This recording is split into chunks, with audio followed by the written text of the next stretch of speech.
Hello, good morning, and welcome to Byju's Exam Prep. Yesterday, we started with Article 20 of the Constitution, and there I told you that we have to discuss three clauses under Article 20, three concepts. Article 20, Clause 1 basically talks about something similar which is there in the US Constitution. No ex post facto criminal legislation. That means the legislature cannot pass a criminal law and give it a retrospective effect. Number one. Number two, if an individual has committed a crime today, for example, for this crime, the punishment was 3 years. Even if you are arrested in 2029, when the law says the punishment for this crime is 10 years, but when you committed this crime, at the time of the commencement of this crime, what was the punishment? 3 years?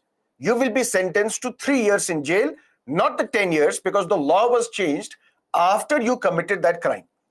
That means Article 20, Clause 1 is basically a limitation on legislature. Legislature cannot pass a criminal law and give it a retrospective effect. But yes, a civil law can be given retrospective effect.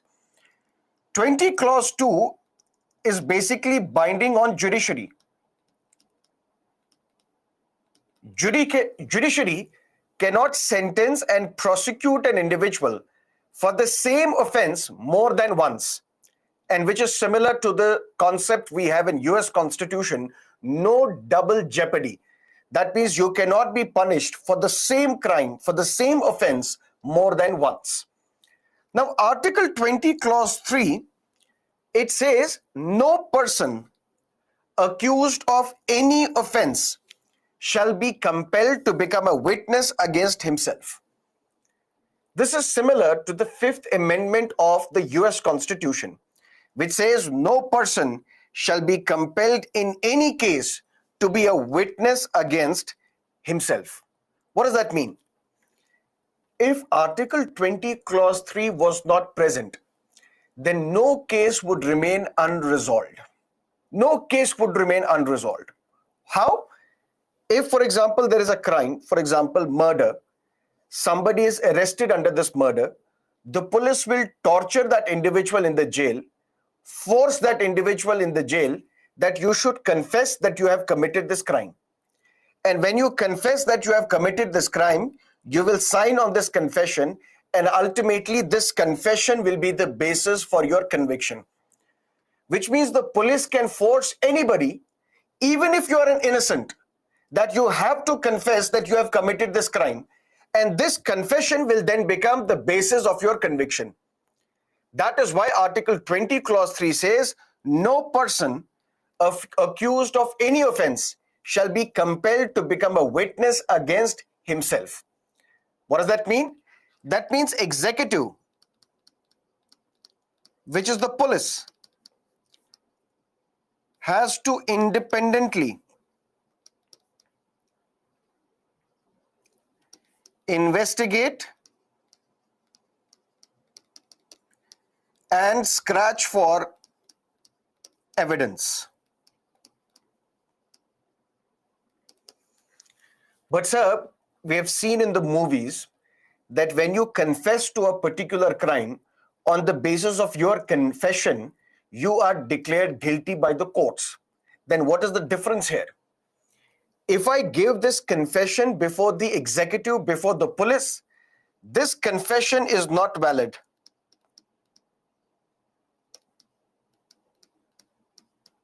If you're confessing to a particular crime and you give this confession, you sign on this confession before the executive, then this confession is not valid.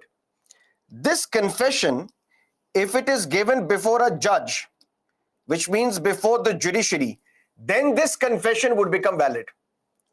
And when you are confessing to a crime before a particular judge, the judge will ask you various questions. Were you forced to give this confession? Did the police torture you inside the jail and extracted confession from you? You can tell me now because I will protect you.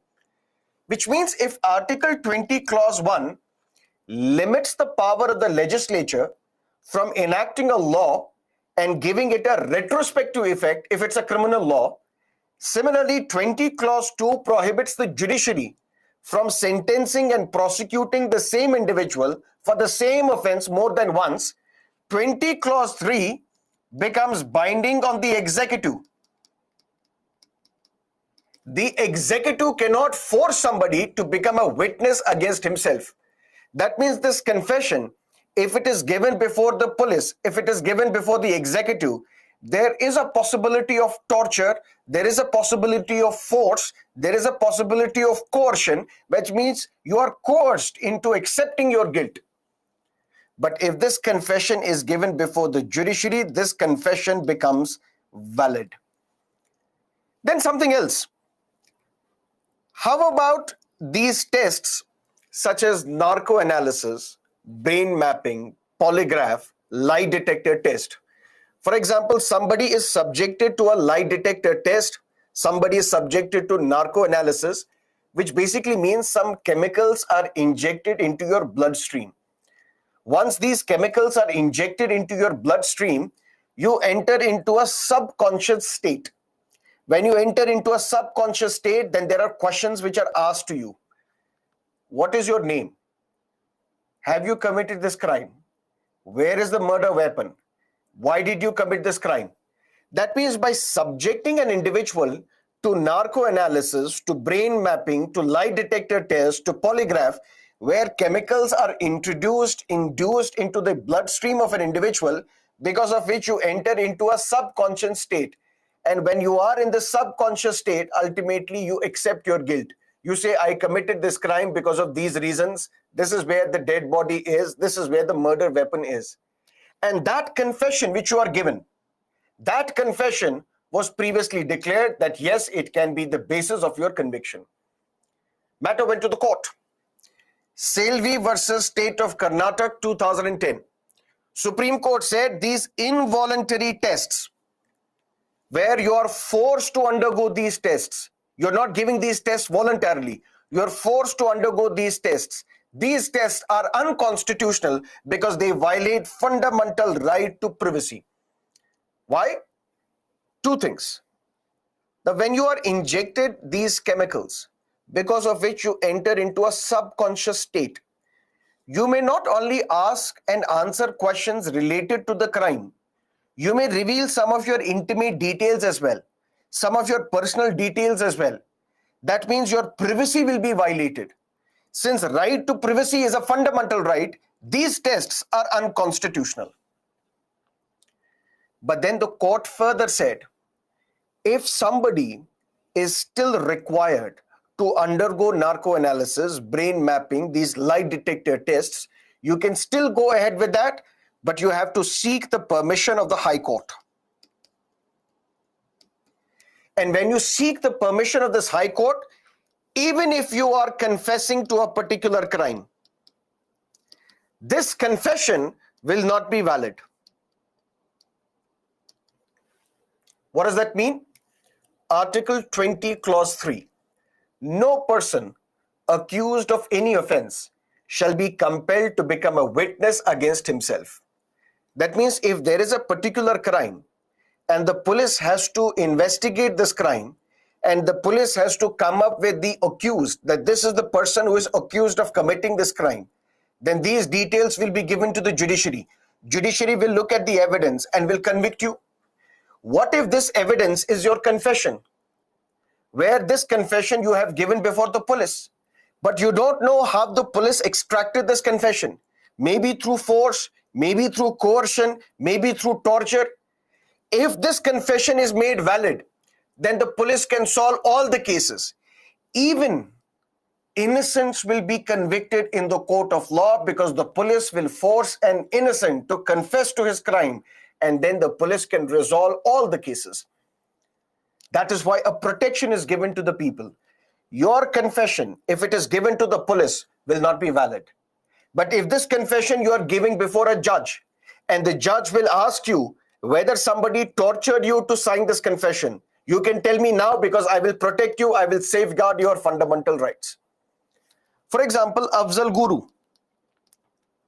a convict in parliament attack case. In 2001, the Indian parliament was attacked by the terrorists. all the terrorists who were responsible for this attack, they were gunned down, they were killed. But there was one individual who was arrested. There were many individuals arrested, but we will focus on one. There was one individual, Afzal Guru, who was arrested. He was not involved in the real attack. He was not part of those terrorists who attacked the Indian Parliament, but he was responsible for providing logistical support to these terrorists. This individual, according to the court, according to the investigation, was responsible for buying an ambassador car which was used by the terrorists in the Parliament attack. He was responsible for giving them monetary support. He was responsible for giving them various SIM cards which they were using to coordinate this attack. And Afzal Guru had confessed to his crime before the police. In fact, in a much publicized press conference, he confessed to his crime. He gave media interviews as well, where he confessed to his crime. When this confession was brought before the judge threw this confession away, saying this is not how you take the confession. Confession before the police is invalid. But if this confession is given before the judge, we will accept that confession, because then we can tell this individual whether you have been forced to give this confession or not. But what about other tests where basically you become witness against yourself? Which are these tests? Lie detector test, where chemicals are injected into your bloodstream and then you enter into a subconscious trance state, and in the subconscious state you reveal the truth. Whatever you say, can it become part of your confession? Previously, yes. But the court later said this violates Article 20, Clause 3, which says you cannot be compelled to become a witness against yourself. When we are administering you these tests, whatever you say in these tests, when this test is performed, that can become an evidence against yourself, which violates Article 20, Clause 3. And it also violates a right to privacy, which is a fundamental right. But then the government asked the court, sir, we would still want to conduct these tests in some cases. The court said, yes, you can conduct these tests. You can force somebody to undergo these tests, but the outcome of these tests will not be treated as an evidence. But sir, then if it is not evidence, then what is the point in subjecting somebody to lie detector, polygraph, narco-analysis, brain mapping?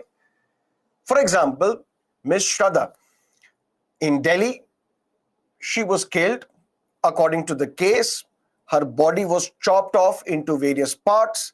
Some parts were kept in the fridge, and one by one, her living partner, Aftab Poonawalla, would dispose of these parts of the body in the forests in Delhi.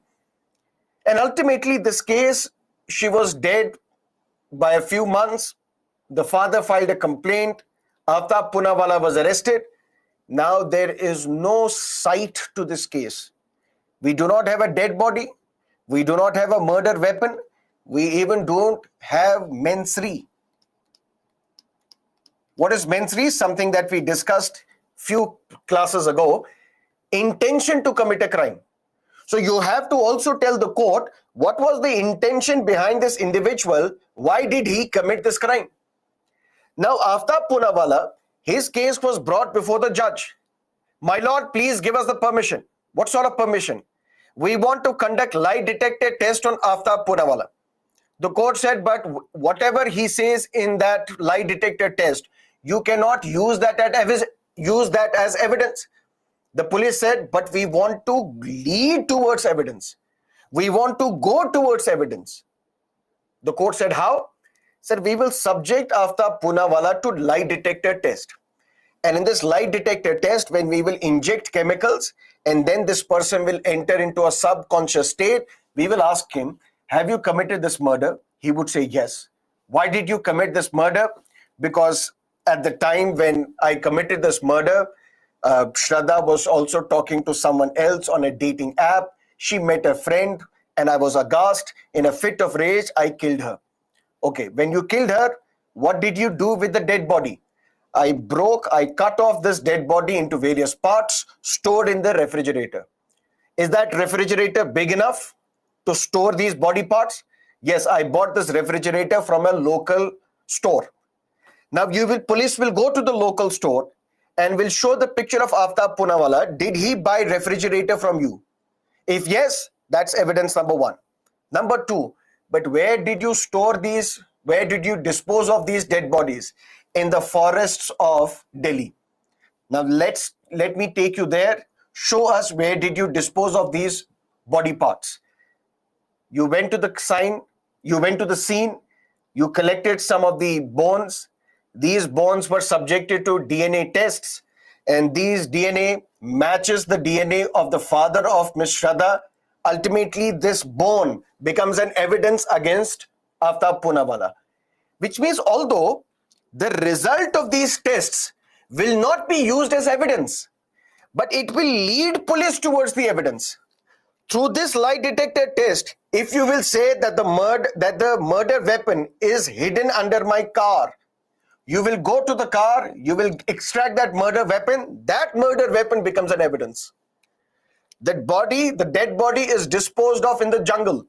You will go to the jungle, you will extract the dead body, that dead body will be used as an evidence against an individual. That means although these tests, these confessions will not be valid before the court of law. These are not evidence, but it will lead police towards the evidence. Without this lie detector test, the police could not extract evidence of this case.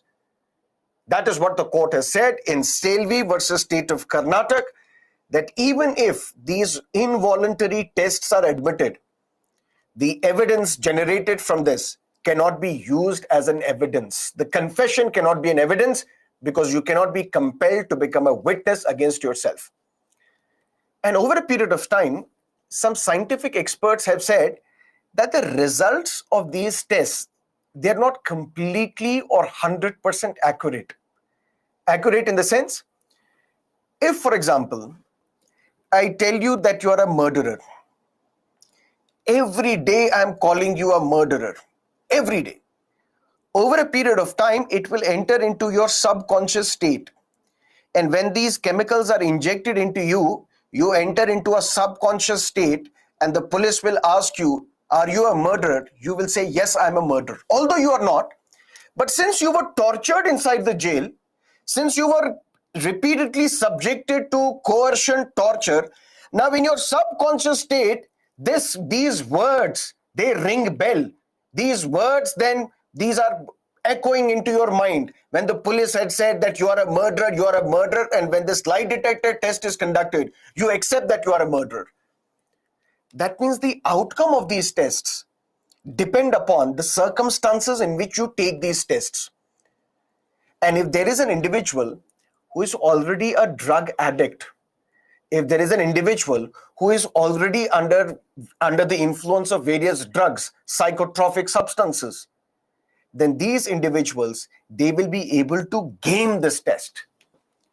That means although you are injected these chemicals, you enter into a subconscious state, but since you were previously also under the influence of drugs, you will not be able to be misled in this test. You will mislead the police. Are you a murderer? No, I'm not the murderer. You are the murderer. Where have you kept the dead body? The dead body you kept somewhere else. That means you are now accusing the police of killing that individual. Because the outcome of this test depends upon whether you were forced to undergo these tests or you do it voluntarily. That is why the court said, number one, the outcome of these tests may not be scientifically 100% correct. Number two, it violates Article 20, Clause 3. Number three, it violates right to privacy as a fundamental right. That is why all these tests are unconstitutional.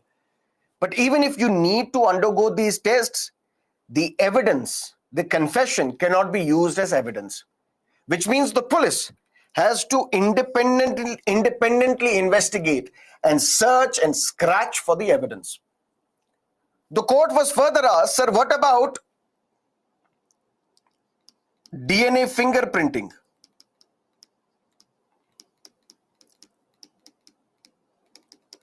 The court said DNA fingerprinting is constitutional. The court was asked why. The court said the outcome of this case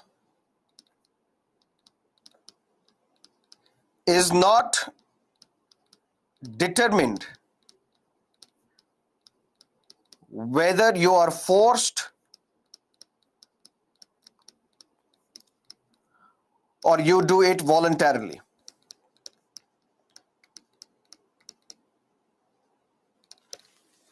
In a sense, look at me carefully.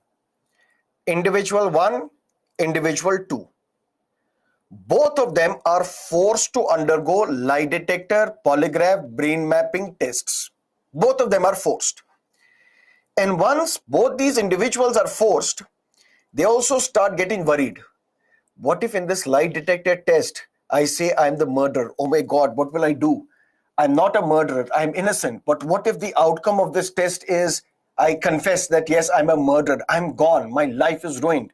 That means you are in this constant pressure and pull, and ultimately when the test is conducted, you say I'm a murderer. Because if you are not doing it voluntarily, if you are forced to undergo these tests, the outcome differs.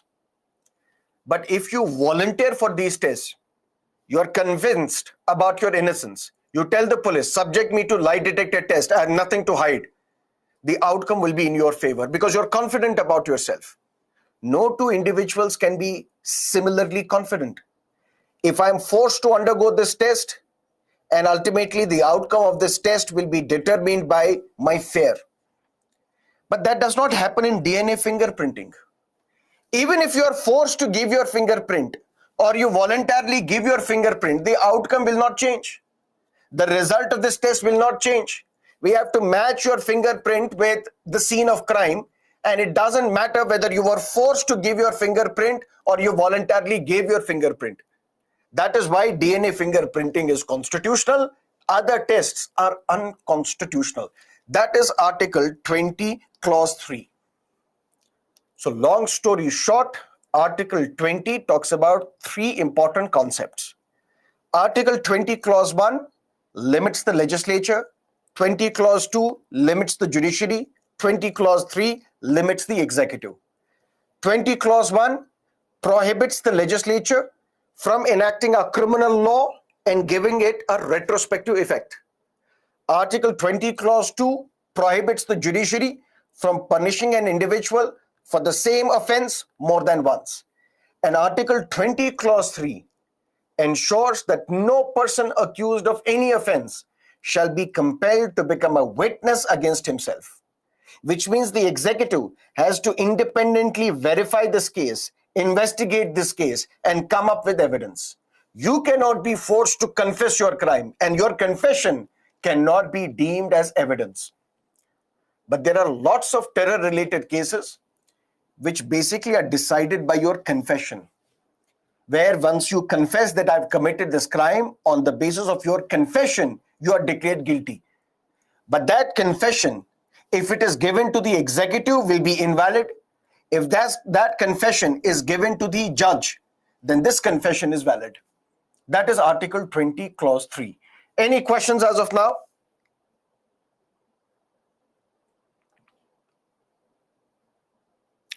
Can lie detector test be done to every criminal? No, you have to take the orders from the High Court.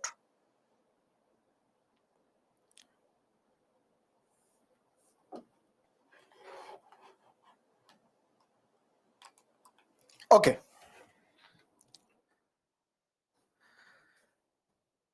Now let's look at Article 21 of the Constitution, one of the most important fundamental rights, protection of life and personal liberty. Stop doing whatever you're doing right now. Stop asking any questions. Just listen to me carefully.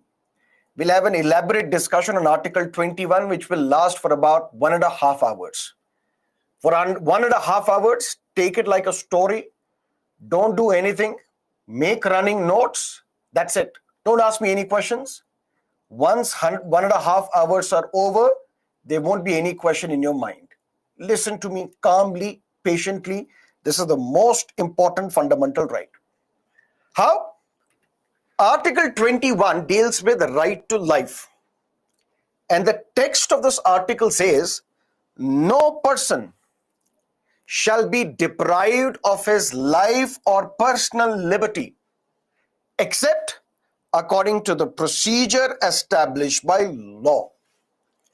Which means just like other fundamental rights, Article 14, Article 15, Article 16, Article 19, Article 20, when these fundamental rights are given, there are also exceptions to these fundamental rights.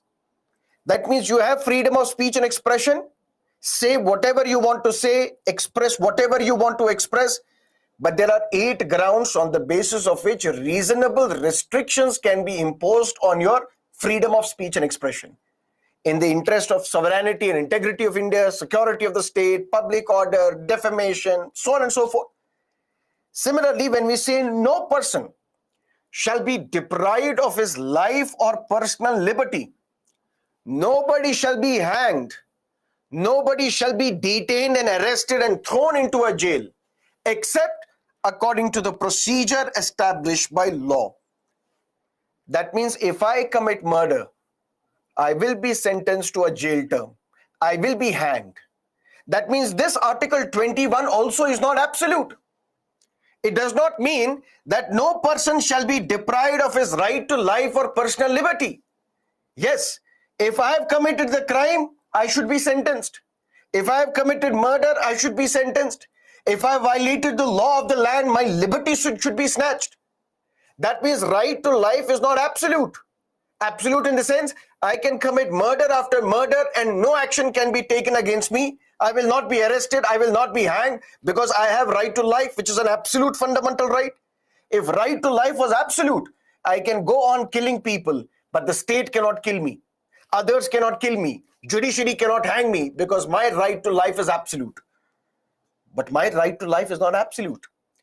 My right to life can be snatched. My liberty can be deprived from me, but only according to procedure established by law. And what is this procedure established by law? We'll discuss slightly later. But yesterday I told you something about judicial creativity. What is this judicial creativity? Judiciary, interpreting various provisions of the Constitution, various fundamental rights given in the Constitution, and expanding the scope of these fundamental rights and giving us those fundamental rights which originally were not part of the Constitution. Those are what we call inferred rights. That means freedom of speech and expression can be inferred as freedom to fly national flag. That's your fundamental right. Freedom of press, that's your fundamental right. Right to silence, that's your fundamental right. Right to information, that is your fundamental right. Similarly, judiciary has expanded the scope of Article 21 using judicial creativity and has given us those fundamental rights which originally were not part of right to life, which originally were not part of Article 21 of the Constitution. The Supreme Court said in various judgments, what is this term life?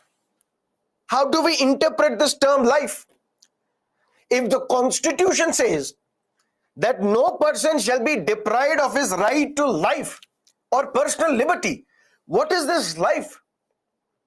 Does that mean if you are allowed to physically breathe, that's what life is? As long as the state is allowing you to breathe, that means right to life is guaranteed to you. But is this life merely a physical act of breathing, or this is a meaningful life that should be given to you?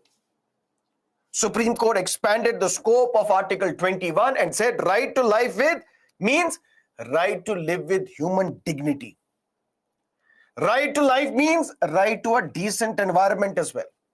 Right to life means right to shelter as well. Right to life means right to livelihood as well. Right to life means right to food as well. Right to life means right to travel abroad as well. Right to life means right to privacy as well. Right to life means right to speedy trial as well. Speedy trial in the sense you are arresting me and you are saying we will hear this case after 100 years. For 100 years, will I rot in the jail? Is that not violative of my right to life? Supreme Court said right to speedy trial is your fundamental right under Article 21. Right to fair trial. Judiciary cannot be biased against you. Authorities cannot be biased against you. Right to a fair trial is also a fundamental right. Long story short, these fundamental rights, which originally were not part of the Constitution, but were given to the people of this country under Article 21 by the judiciary, by liberally interpreting this beautiful term known as life. Because the Supreme Court said life is not merely a physical act of breathing. That's right to life. But what is the significance of this article? What is the significance of Article 21? Imagine two things. Number one, you have a right to equality, freedom of speech and expression, right against discrimination. You have all these rights. And all these rights come under exceptions as well. Article 14 is not an absolute fundamental right. Neither is Article 15, nor is Article 16, nor is Article 18, nor is Article 19, nor is Article 20. There are exceptions to your fundamental rights. But let's assume for a while that all these fundamental rights are absolute. You have an absolute fundamental right to freedom of speech and expression without any exception, without any reasonable restriction. You have right to equality without any restriction. You have right against discrimination without any restriction. You have right to practice your religion without any discrimination, without any exception, without any limitation. All fundamental rights given under Part 3 of the Constitution are absolute, without any restriction, without any limitation, without any inhibition. Except you don't have Article 21. Can you enjoy these fundamental rights? No. To enjoy right to equality, you need right to life. To enjoy freedom of speech and expression, you need right to life. To enjoy right to practice your religion, you need right to life. Because without life, all other fundamental rights become meaningless. Constitution says you have right to equality.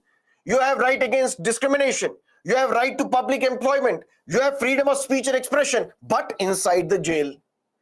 Because you don't have right to life. We can deprive you of your right to life and personal liberty. Inside the jail, protest. Inside the jail, write whatever you have to write. Inside the jail, we will give you right to public employment as well.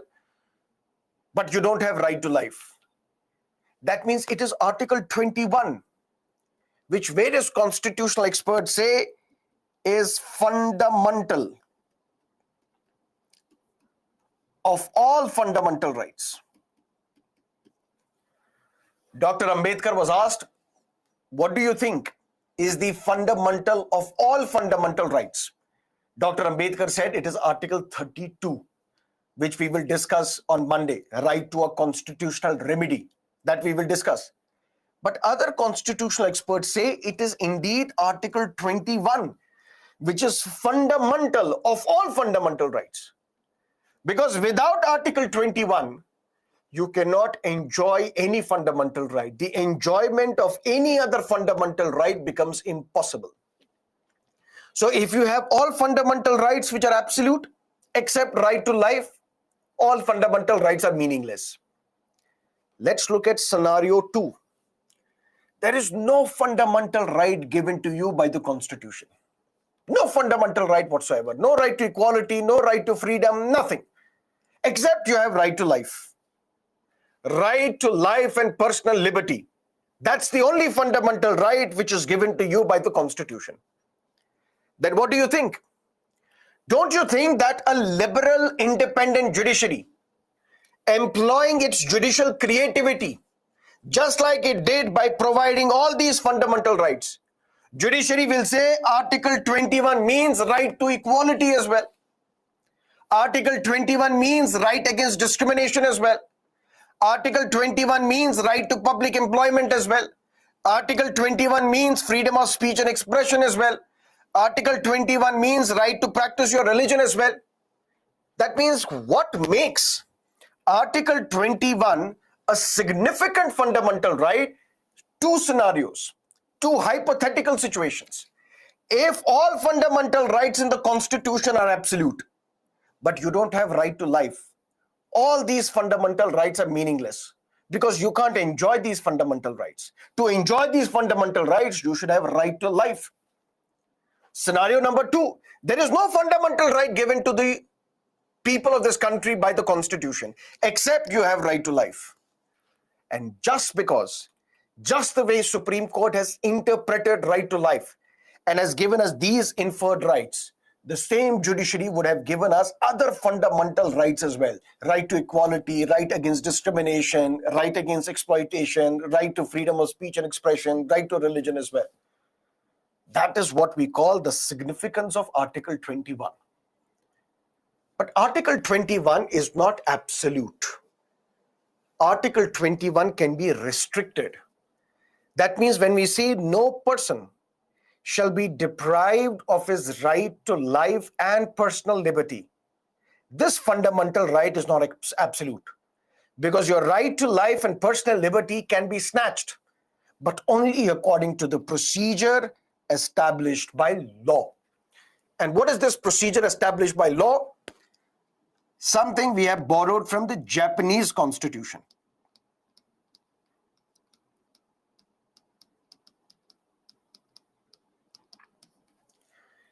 Japanese Constitution, then it traveled to UK. But what is this procedure established by law? Listen to me carefully. You're an individual. Your right to life has been snatched. By whom? By the executive. Which means the police has entered the studio and has arrested me. That means my dignity has been violated. My right to life has been violated. Now, what will the court do in this matter? The court has to satisfy whether procedure established by law is followed or not. Because my right to life can be snatched only according to the procedure established by law. So when I am produced before the court will have to perform 3 tests. If these 3 tests are satisfied, then it means your right to life has been genuinely snatched. There is no violation of your right to life. But if these tests, once they are conducted, now we realize by conducting these 3 tests that you have been wrongly arrested, wrongly detained, your right to life has been wrongly snatched, the court will set me free. And what are these 3 tests? Test number 1. If I'm arrested after this class or during this class, matter will go to the court. The court will say, what is this matter? Sir, this is a matter related to right to life and personal liberty. Okay, but do you know right to life and personal liberty can be snatched only according to procedure established by law? The police will say, yes. Let's perform these 3 tests and see whether you have followed the procedure established by law or not. If you have followed, you have rightly arrested that individual. If you have not, we will set him free.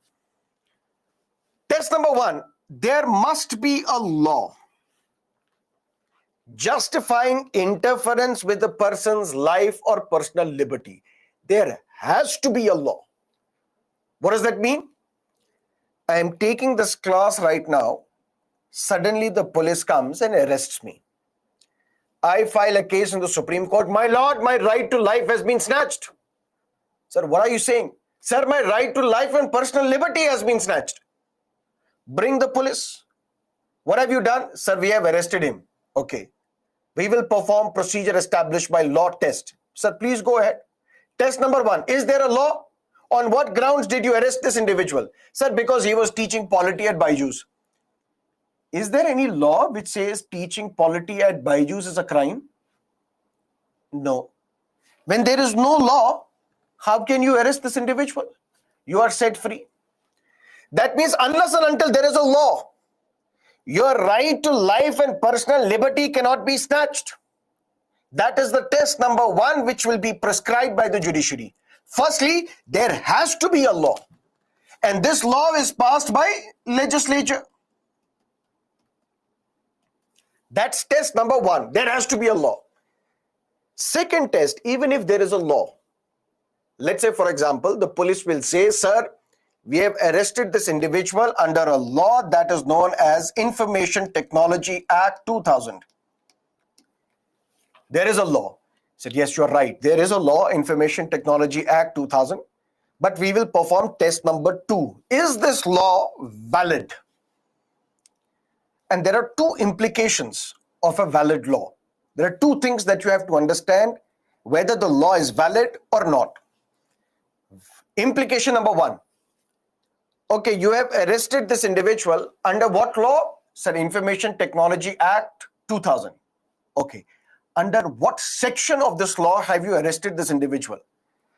Sir, section 66 capital A. What is that section 66 capital A? If you use a computer device or an electronic device to transmit messages and these messages cause annoyance to somebody. Sir, he was using an electronic device at Byju's and he was giving some speeches against Mr. Modi, against Rahul Gandhi, against others. So this caused annoyance to some sections of the society. That is why we have arrested him under a law. So there is a law which justifies your arrest. But second, is this law valid? Under what section have you arrested this individual? Sir, section 66 capital A. What rubbish? Sir, why? This law is not valid. Sir, why? Don't you know? In 2015, we have said section 66 capital A is unconstitutional. That means section 66 capital A violates freedom of speech and expression.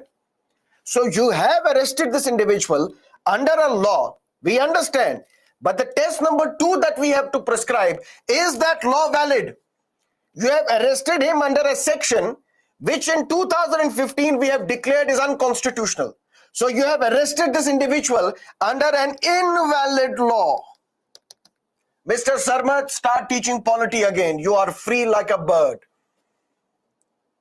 There is another implication to a valid law. What is the implication? Was this legislature competent in enacting this law? Competent enacting this law, what does that mean?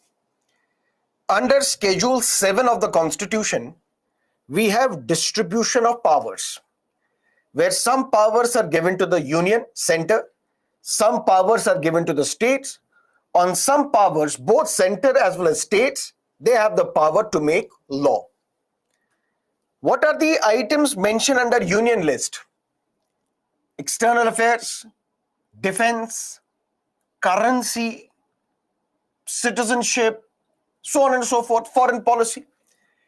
What if, for example, and on all these subjects under union list, who has the power to make a law? Only the parliament. Can state legislature make a law on any item mentioned in the union list? No. What if tomorrow Karnataka Legislative Assembly or Karnataka legislature is passing a law saying whoever is holding currency notes of 500 or 2000 or 1000 denomination, you have committed a crime and we will arrest you. That means the state legislature is passing a law on currency, but currency is under union list. Who is competent to pass a law on currency? Parliament or the state legislature? Parliament. So if the state legislature has passed a law, whoever is holding these currency notes, you are a criminal, we will arrest you. So is there a law? Number one, I am arrested under this law passed by Karnataka legislature. Matter will go to the court. The court will say we have to see whether procedure established by law has been followed or not. First, Karnataka police, you tell us, is there a law under which you have arrested this individual? Yes, sir. Second test, is this law valid? My lawyer will convince the court that this is not a valid law. Why? Sir, legislature of Karnataka is not competent in enacting this law. Said why? Sir, this is part of union list. And under union list, only the parliament has the power to make a law on currency. So yes, I have been arrested under a law. There is a law which justifies my arrest, but this law is not valid because the Karnataka legislature is not competent to frame this law, to enact this law, because this is the domain of the parliament. If parliament law would have been there, I would have been rightly arrested. But since there is no parliamentary law, state legislature cannot pass this law. The court will set me free. Mr. Sarmat, please continue and start teaching polity from DPSP on Monday. Please continue. Why? Because you were arrested under a law, but then this law was not valid. Now, if I have been arrested under a law, there is a law which justifies my arrest. Second, this law is also valid. Test number 3 will be prescribed. Is the procedure which is laid down in the law strictly followed or not? Strictly followed or not, in the sense, I have been arrested under a law. How do you tackle the evidence? How do you collect the evidence? How do you store this evidence? And once I'm arrested, within 24 hours, I should be produced before the judiciary, before the magistrate. That's what the law says. At the time of my arrest, I should also be informed on what grounds am I being arrested, so that I can call my lawyer, see, I have been arrested under this law, please arrange a bail for me, arrange my legal defense. That means there are some strict provisions that are laid down in the law. In the sense, you have to complete evidence, you have to complete investigation, you have to file the charge sheet within 60 days. This is a condition in the law. Now I'm arrested today under a law. This law is passed by the legislature. This law is valid as well. But the procedure says charge sheet should be filed against me within 60 days. It has been 6 years and the charge sheet has not been filed. What is a charge sheet? When you commit a crime, first there is an FIR, first information report. That means now we have the first information about this crime, which is murder. Then the police will conduct the investigation. Police will list down the evidence. This is the murder weapon. This is the dead body. This is the intention of the crime. These are the evidences in this case. And now this charge sheet, this sheet, which is full of charges, list of charges leveled against me, this charge sheet will be presented before the court. And now the court will look at this charge sheet, and on this basis, the court will decide whether you are guilty or innocent. But this charge sheet should be filed within 60 days. Extension can be given, let's say another 60 days. But for 6 years, the police is not filing a charge sheet. I go to the court, my lord, my right to life has been violated. Said, please come. I am the protector, I am the guardian of your fundamental rights. And we will perform 3 tests. Sir, I know. Let's get down to the tests. Test number 1, is there a law? Yes, there is a law. Is this law valid? Yes, the law is valid. Are the procedures mentioned in the law followed? No, sir. Why? Because this investigation should have been completed in 60 days or 120 days. It has been 6 years. Police, what are you doing? You have violated the provisions that are laid down in the law. The procedure that you had to follow while arresting this individual, you have not followed. You have not strictly followed those procedures. Mr. Gentleman, you are set free. That means the third test could not be satisfied. Your right to life is given back to you. No person shall be deprived of his right to life and personal liberty except according to the procedure established by law. And if you are arrested, your life is snatched, your dignity is violated, the court will perform 3 tests. Is there a law? Yes. Is the law valid? Yes. Are the procedures mentioned in the law followed? Yes. Then you are rightly arrested. We will not protect you. Is there no law which justifies your arrest? We will set you free. If there is a law, but the law is not valid, we will set you free. If there is a law, the law is valid as well, but the procedures are not followed, we will set you free. This is procedure established by law. But then as you look closer, there is a big problem with this concept known as procedure established by law. There's a big problem. Problem in the sense, this procedure established by law protects you against executive.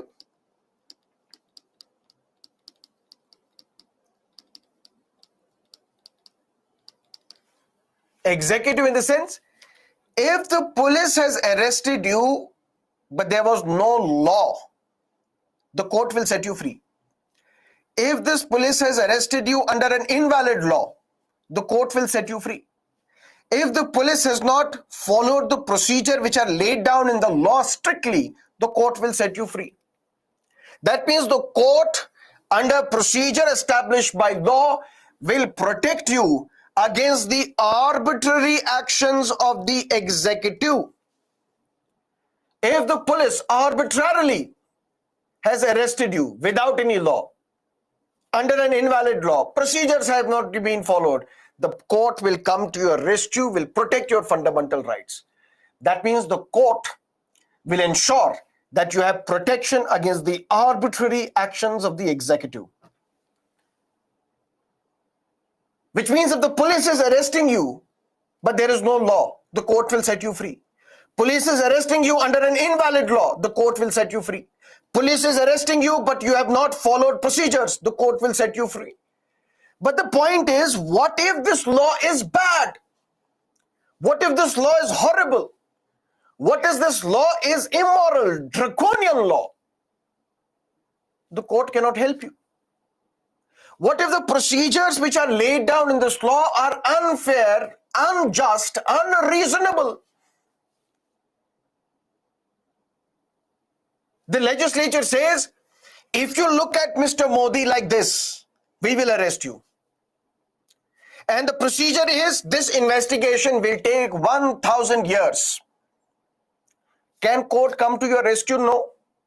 Because when you looked at Mr. Modi like this, there is a law which justifies your arrest. Matter will go to the court. Mr. Sarmat, you are an accused. Yes, please come. Sir, my right to life has been violated. Oh my God, really? Yes, sir. Which article? Sir, Article 21 of the Constitution. Oh, you know the Constitution. What article? Sir, right to life and personal liberty. We have to perform 3 tests. Yes, please do, but quickly. Number 1, is there a law which justifies your arrest? Yes, sir. Police will say, yes, sir. Sir, he looked at Mr. Modi like this. Oh, so there is a law? Yes, sir. Parliament has passed this law last year. Okay. Is this law valid? Yes, this law is valid as well because Parliament is competent to pass this law for national security, for the defense of India. Okay. Are the procedures mentioned in the law followed? Yes, sir. We have 1,000 years to file the charge sheet. We'll do that in 1,000 years. Please don't worry. Okay. Can the court come to your rescue? No. Why? Because the court is helpless against the legislature. Procedure established by law, borrowed from the Japanese Constitution, protects you against the arbitrary actions of the executive. What if the legislature passes a bad law? There is no protection. What if the procedures mentioned in the law are unreasonable, unfair, unjust? No protection whatsoever. But if these conditions are satisfied, the court will not go behind the intentions of the legislature. What is the intention of the legislature in passing this law? You looked at Mr. Modi like this and you are arrested. We will not go into the intention. We will just look at whether procedure established by law is followed or not. And it will uphold the deprivation of right to life and liberty of an individual. Even if this law is unreasonable, even if the law is unjust, that means it will protect you against executive alone, not the legislature.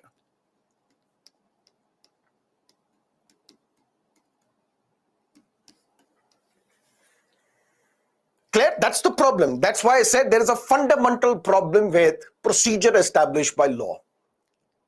But in United States of America, they don't follow procedure established by law, they follow due process of law. So in United States of America, if somebody is arrested, which means your right to life and liberty has been snatched, matter will go to the court. And the court, instead of 3 tests, will perform 4 tests. And that 4th test is known as due process of law. Or these 4 tests put together is known as due process of law. Test number 1, the most landmark case of United States, Lawrence versus Texas, 2003. What was this case about? A consensual adult relationship between same sexes. It was unconstitutional in the state of Texas. Which means somebody in a same-sex relationship was called sodomy, ultimately a crime in United States state known as Texas. and Lawrence was arrested. Matter went to the court. The court will have to now decide whether your right to life and personal liberty has been rightly or wrongly violated. Test number 1. Is there a law which justifies their arrest? Police said yes. What is that law? Sir, there is a law against homosexuality in Texas, which says if two individuals of the same sex indulge in sexual relationship with each other, that is sodomy, that's an act of crime, and we have arrested this individual. Okay. Is this law valid? Yes, sir. What do you mean by the validity of this law? Sir, this law is valid today, which means it is in operation. And the state of Texas has the right to pass a law on these matters, on matters related to sexual choices. Okay. Are the procedures followed or not? Yes, sir. The procedures are also followed. Because we have 100 days to file the charge sheet, we will file charge sheet is 100 days. Please don't worry about this. Okay. And sir, 100 days are not over, so you don't have to release this individual. We need him for police custody. We need him for judicial custody, whatever the case may be. Okay. Sir, can we go? No. Stop. We are United States. We are not India or Japan. Sir, what does that mean? We will perform 4 tests instead of 3. Test number 1, is there a law?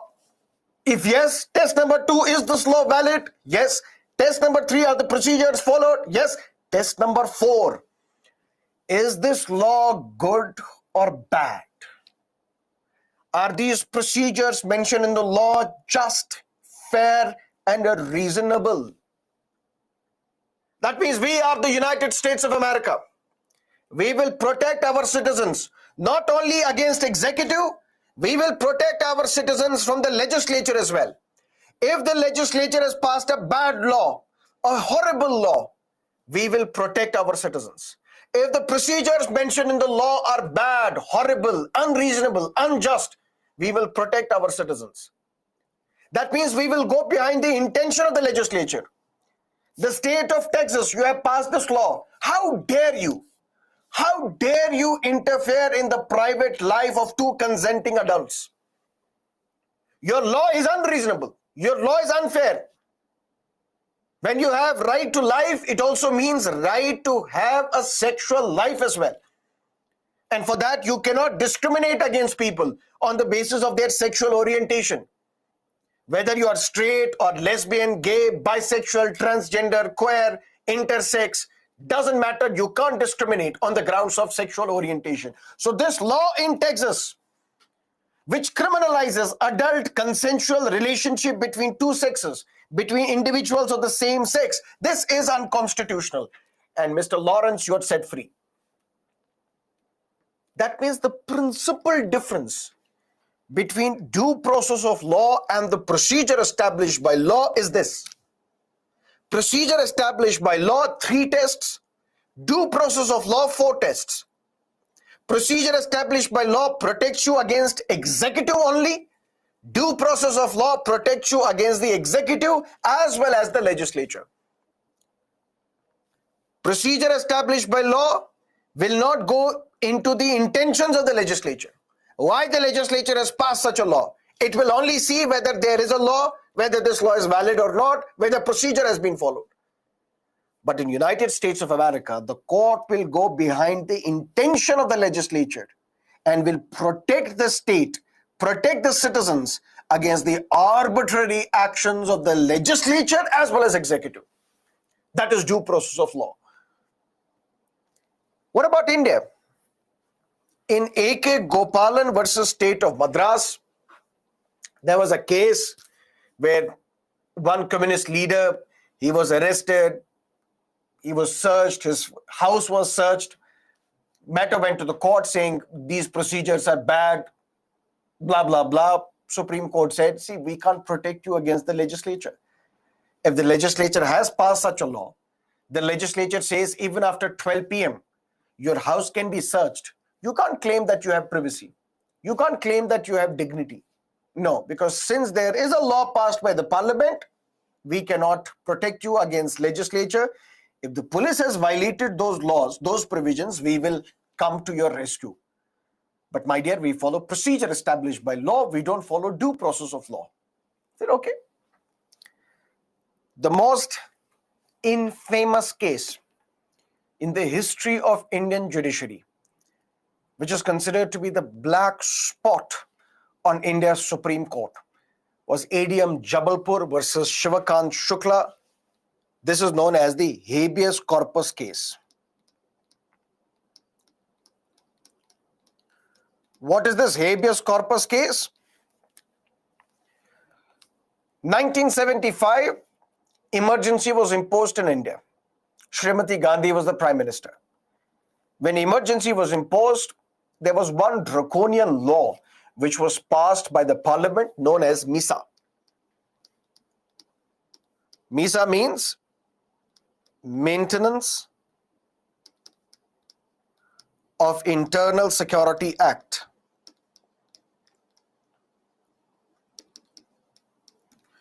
Under this law, to maintain internal security, anybody can be arrested. And if you're arrested under MISA, law said you cannot approach the court.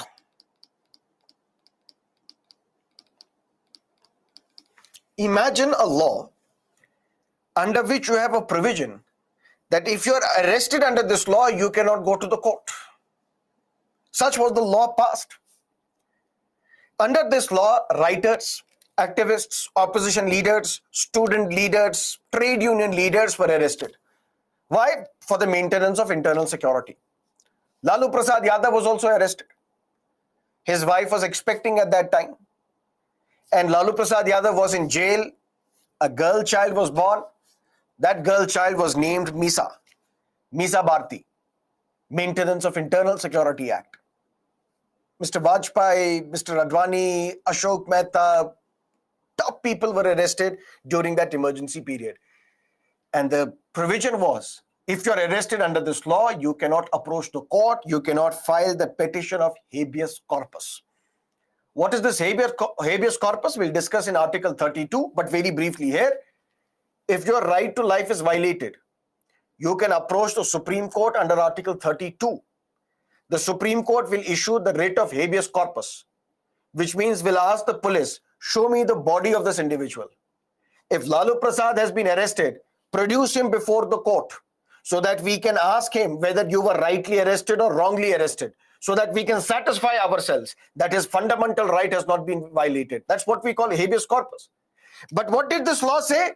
If you are arrested under MISA, you cannot approach the court, which means no habeas corpus. Matter went to the court, challenging the validity of this law. Various people were arrested. They still approached the court. Now the court has to decide whether we will set you free or not. What did court say? 5 judges of the Supreme Court heard this matter. You're an individual who has been arrested under MISA. We have to see whether your right to life has been violated according to the procedure established by law or not. If procedure established by law is not followed, we will set you free. This judgment was given by the majority of 4:1. 4 judges said, are you arrested under a law? Yes, MISA. Is this law valid? Yes, the law is valid. Okay.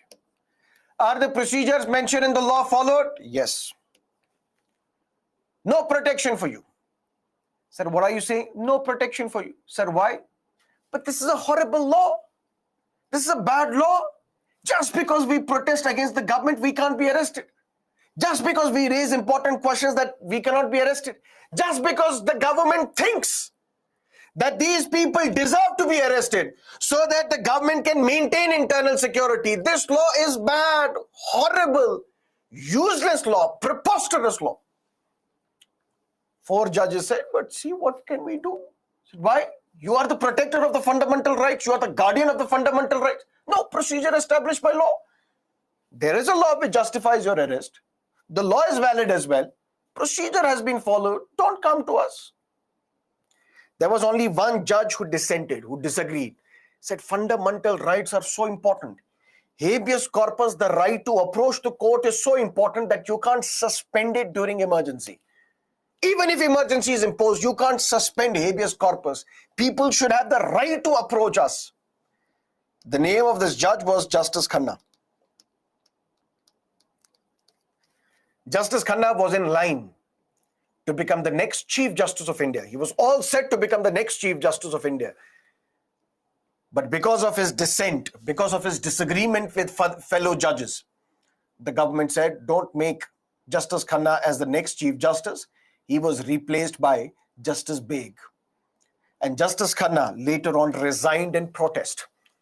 But be that as it may, one of the black spots on India's judiciary, where judiciary, which was considered to be the guardian, the protector of your fundamental rights, judiciary said, habeas corpus is suspended during emergency. That means you cannot approach us. You are protector of your fundamental rights during emergency. One of the judges on this bench was Justice Chandrachud. He was the Chief Justice of India. His son now is the Chief Justice of India. And a couple of years ago, this Supreme Court of India, it nullified ADM Jabalpur judgment. It said this ADM Jabalpur judgment was bad in law. This is not the law of the land. This was a bad judgment. So it took more than 3 decades for this bad law, for this bad judgment to be turned down. And it took the son to turn down the judgment of his father. But be that as it may, this is what we call procedure established by law, which means the court is helpless when it comes to the arbitrary actions of the legislature. The court can help you against the arbitrary actions of the executive, but not against the arbitrary actions of the legislature. Even if the law is bad, even if the procedures are unfair, unjust, unreasonable, the courts will not come to your rescue. But luckily, 2 years later, in Maneka Gandhi versus Union of India, Supreme Court said, we follow due process of law. The law which is passed by the parliament, that has to be reasonable. Why? Because look at Article 14 of the Constitution. Article 14 talks about right against arbitrariness. This right against arbitrariness is a fundamental right, which means even if the law is passed by the parliament, that law cannot be arbitrary. That law cannot be unreasonable. That has to be a reasonable law.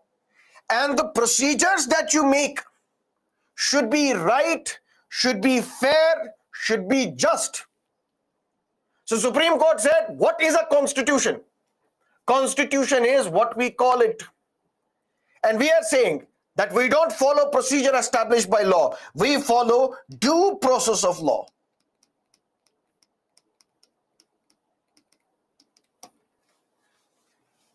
Maneka Gandhi's passport was confiscated. She was not allowed to travel abroad. Is there a law which says your passport can be snatched? Yes. Is the law valid? Yes. Which means is the parliament competent enough to pass this law? Yes. Are the rules followed? Yes. The court said right to travel abroad is a fundamental right under Article 21 of the Constitution. So this law has to be reasonable. The procedure should be just, fair, and right. So we don't only follow procedure established by law. We say this procedure established by law is in effect due process of law. The Supreme Court went a step further. The Supreme Court said we don't only follow due process of law, we follow principles of natural justice as well. The court was asked, sir, what are these principles of natural justice? The court said these principles of natural justice are not mentioned anywhere in the Constitution, but their spirit pervades the entire Constitution. Their spirit we can see in every part of the Constitution. And what are these principles? Number one, nobody shall be sentenced without being heard. If your passport is confiscated, give her a reasonable opportunity to defend herself. Why was my passport confiscated? You need more documents, I will give you. You need extra clarification, I will give you. But without hearing my side of the story, how dare you cancel my passport? Nobody shall be sentenced without being heard. If I am accused of murder, without hearing my side of the story, the court cannot decide whether I'm guilty or innocent. You have to listen to me. What do I have to say in my defense? That is principles of natural justice. Second, no person shall be the judge in his own case. A judge can also be guilty of a crime, be accused of a particular crime. Can the judge sit on this seat of justice and say, what is the case against me? Tell me. Sir, you're accused of murder. I am not a murderer. I'm set free. The evidence is planted. Nobody shall be the judge in his own case. And the authority shall act bona fide, in good faith. Legislature said, yes, whenever you pass a law, pass it with a good faith. Don't keep ulterior motives that we will punish one section of the society, that is why we will pass this law. We will punish one section of the community, that is why we will pass this law. Your authority, every authority should act bona fide, in good faith. Executive, when you are doing something, act in good faith. We will only arrest a member of a particular community or a particular caste or a particular class or a particular gender or a particular sexual orientation. Don't do that. You have to be genuine. You must act in good faith. All authorities have to act in good faith. That is what we call principles of natural justice. Supreme Court went a step further a few years later.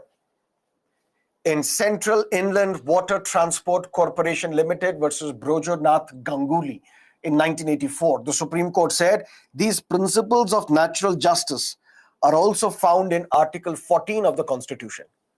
So Article 14 says equality before law. Article 14 says equal protection of the laws.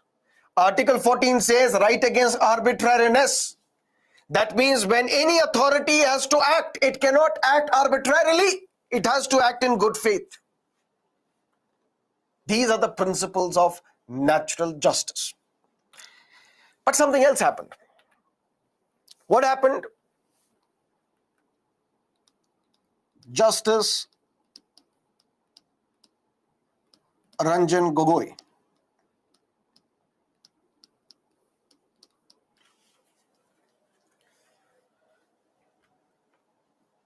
he was a judge. He was also part of the Supreme Court Collegium. Supreme Court Collegium means, we will discuss that in Supreme Court, but very briefly here. Chief Justice of India and 4 senior judges of the Supreme Court. He was part of the Supreme Court Collegium. Justice Deepak Misra was the Chief Justice of India. Justice Chalameshwar, Justice Madan Lokur, Justice Kurian Joseph, and Justice Ranjan Gogoi. These were the 4 other senior most judges of the Supreme Court. They did something unprecedented. They did something historic. They did something unheard of in India's judicial history. What did they do? In January 2017, they addressed a press conference. And in this press conference, they said democracy is in danger. Their specific allegations were against the then Chief Justice of India, Justice Deepak Misra. The allegation was of bench fixing. Just like we have match fixing. There's a cricket match between the 2 countries. One set of players in a particular team, they underperform. They deliberately bowl a no ball or a wide, or they deliberately block the balls. They are not performing well. Ultimately, they're giving advantage to the other team wins. Match fixing. These 4 judges accused Justice Deepak Misra of bench fixing. Bench fixing in the sense, Chief Justice of India is the master of the roster. What do we mean by master of the roster? For example, I have all the teachers in Byju's part of my team. I allocate responsibilities to them, that you take economics in this batch, you take geography in that batch, you take history in that batch. So I'm the master of the roster. I allocate roles and responsibilities. Clear? Similarly, we have the Chief Justice of India, who is the master of the roster in judiciary. In a sense, that we have these 30 plus judges. Who are these judges who will hear election related cases? Who are these judges who will hear land acquisition related cases? Who are these judges who will hear criminal cases? Who are these judges who will hear tax related cases? Who are these judges who will hear public interest litigations? Who are these judges who will hear other sorts of cases, civil cases? That the Chief Justice of India decides, because he is the master of the roster. These 4 judges of the Supreme Court are saying, alleging, the Chief Justice of India, by being master of the roster, is indulging in bench fixing. Bench fixing in the sense, important cases are not given to these 4 senior judges of the Supreme Court. Important cases concerning the government of the day are given to the junior judges of the Supreme Court. And these junior judges of the Supreme Court, they favor the government of the day, which means this is a classic case of bench fixing. We tried persuading Justice Deepak Misra, don't do this. We sent him letters as well, but we are not getting any response. Now what do? We owe a debt to our society. And through this press conference, we are telling the society that the democracy is in danger. And once a judge was Justice Ranjan Gogoi. At that time, people praised Justice Gogoi, because Justice Gogoi was next in line to become the Chief Justice of India. They thought, what happened to Justice Khanna, that will happen to Justice Gogoi as well. He will not be appointed as the Chief Justice of India. So everybody started praising Justice Gogoi, that this guy is so honest that he has staked his Chief Justiceship. He has put his Chief Justiceship at stake, and he has addressed this press conference. After this press conference also, nothing happened. But after Justice Deepak Misra's term got over, Justice Ranjan Gogoi was appointed as the Chief Justice of India. Then came a lady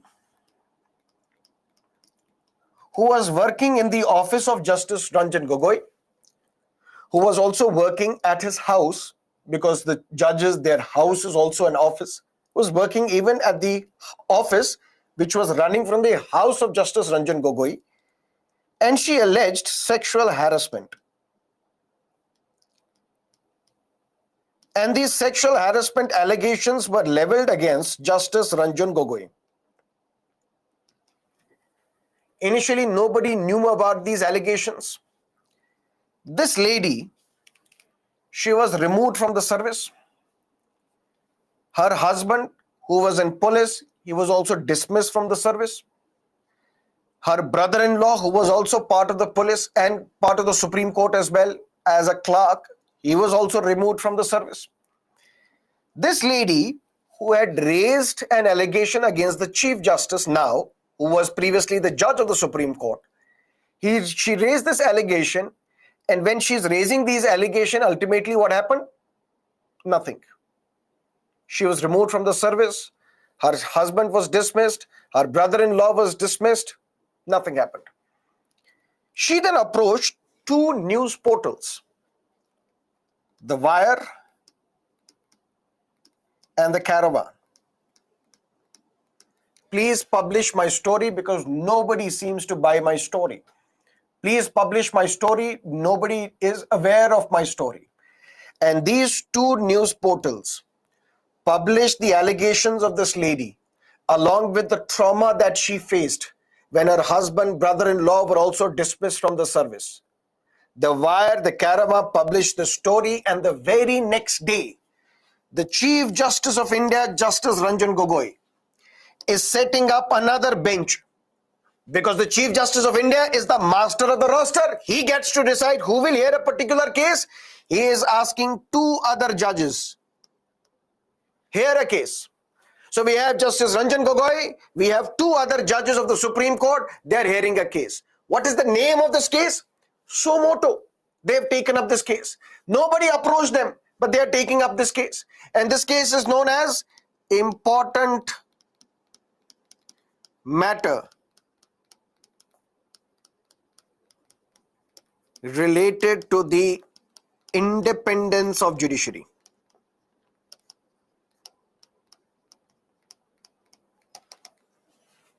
Important matter related to the independence of judiciary. Now, the Chief Justice of India and two other judges of the Supreme Court, they are discussing this matter. And what is that matter? Important matter, urgent matter related to the independence of judiciary. And this is where the Chief Justice of India, Justice Ranjan Gogoi, is making character allegations, is assassinating the character of this lady. But then he says, since I am accused in this case, I will step down. Not from the Chief Justice's post, but from this bench. I will step down. And these two judges, whom I have appointed to hear this case, they will hear this matter and decide who is guilty, who is innocent. The Supreme Court was asked, my dear Supreme Court, don't you think this is violation of principles of natural justice? Said, what sort of principles of natural justice? No person shall be the judge in his own case. Said, yes, but the Chief Justice of India is not here. The allegation is against him, but the allegation is against the Chief Justice, but he is not here. We are hearing this matter. But you have been appointed by the Chief Justice of India because Chief Justice of India is the master of the roster. He has allocated you these two cases. He has allocated you to this case. So why would you go against Chief Justice? There is an element of conflict of interest involved. You are basically becoming the judge in your own case.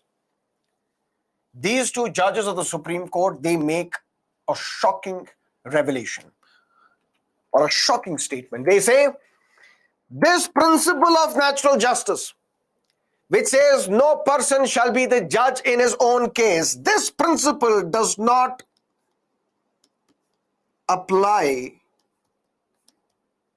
to the Chief Justice of India.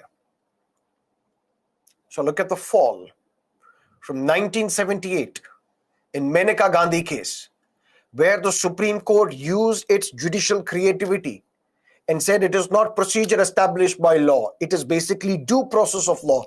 We will protect our citizens from the arbitrary actions of the legislature as well as the executive.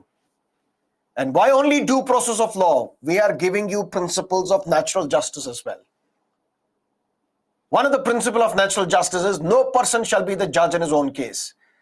But few decades later, in 2019, the Supreme Court is saying this principle of natural justice, where we say no person shall be the judge in his own case, it does not apply to the Chief Justice of India. But be that as it may, we'll discuss that in judiciary in great detail, the crisis that we see in judiciary. Justice Ranjan Gogoi later on he was the Chief Justice of India. He gave some important judgments, such as in Ayodhya. Then he was nominated to the Rajya Sabha. He is now the nominated member of the Rajya Sabha. Then there was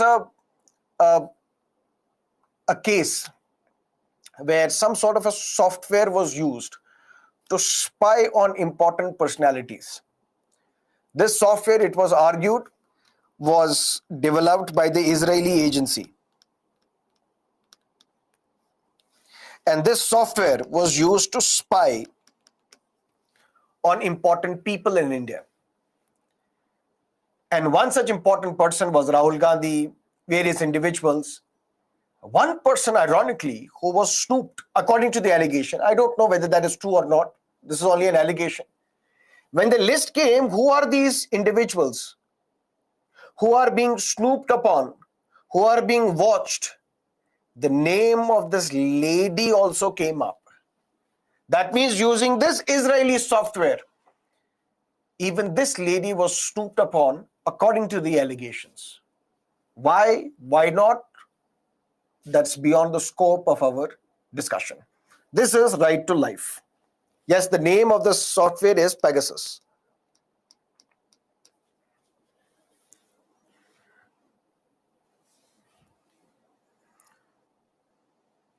Any questions as of now? Anyone?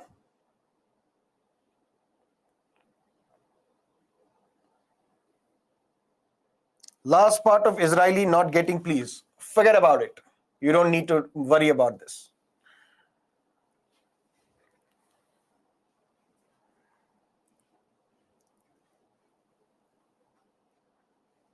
Sir, please explain Supreme Court Ramesh Thapar versus State of Madras.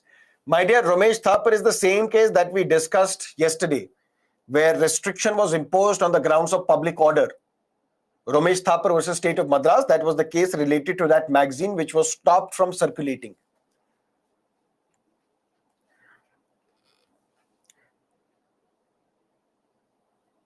What is due process of law?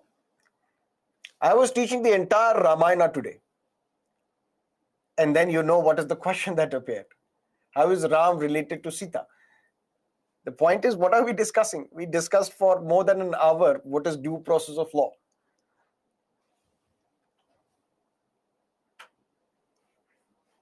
Due process of law means if your right to life has been snatched, the court will perform 4 tests. If these 4 tests are followed, then you have been rightly arrested. We will not protect you.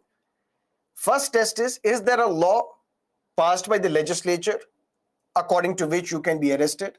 If yes, then is this law valid? If yes, then are the procedures mentioned in the law followed or not? If yes, then the 4th test, is this law reasonable? Are the procedures right, just and fair? If yes, then you have no protection. If no, then you will be set free.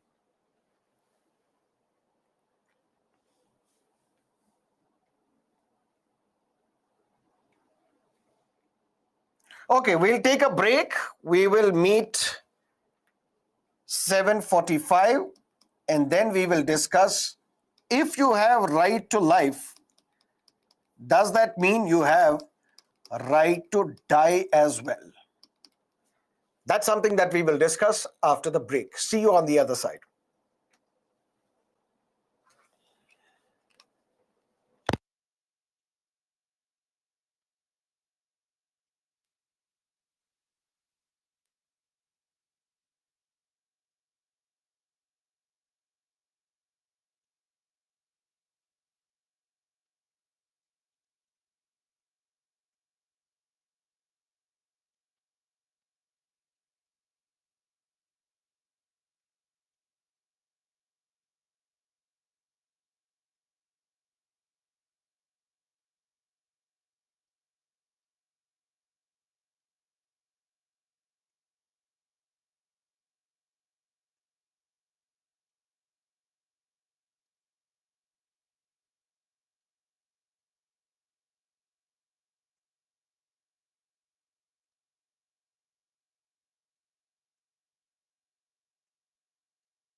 Shall we start?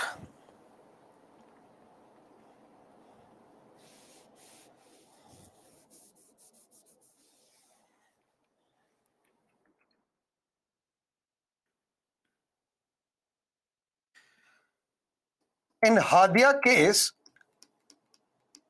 the Supreme Court has further expanded the scope of right to life, saying a right to marry the person of your choice is also a fundamental right under Article 21 of the Constitution. Clear? Now, if you have right to life, does that mean you have right to die as well? What is this concept of euthanasia, which was in the news recently, or mercy killing? Somebody is suffering from a terminal disease which cannot be solved, where ultimately you are in agony, you are in lot of pain. Can we have mercy on this individual and ultimately let this person to die so that he is absolved of all the agony and the pain? That's what we call euthanasia. That is what is known as the mercy killing. To understand right to die, we need to understand a landmark case in the history of independent India known as Aruna Shanbag versus Union of India, 2011. Aruna Shanbag, she was a staff nurse at a hospital in Mumbai, King Edward Memorial Hospital in Mumbai.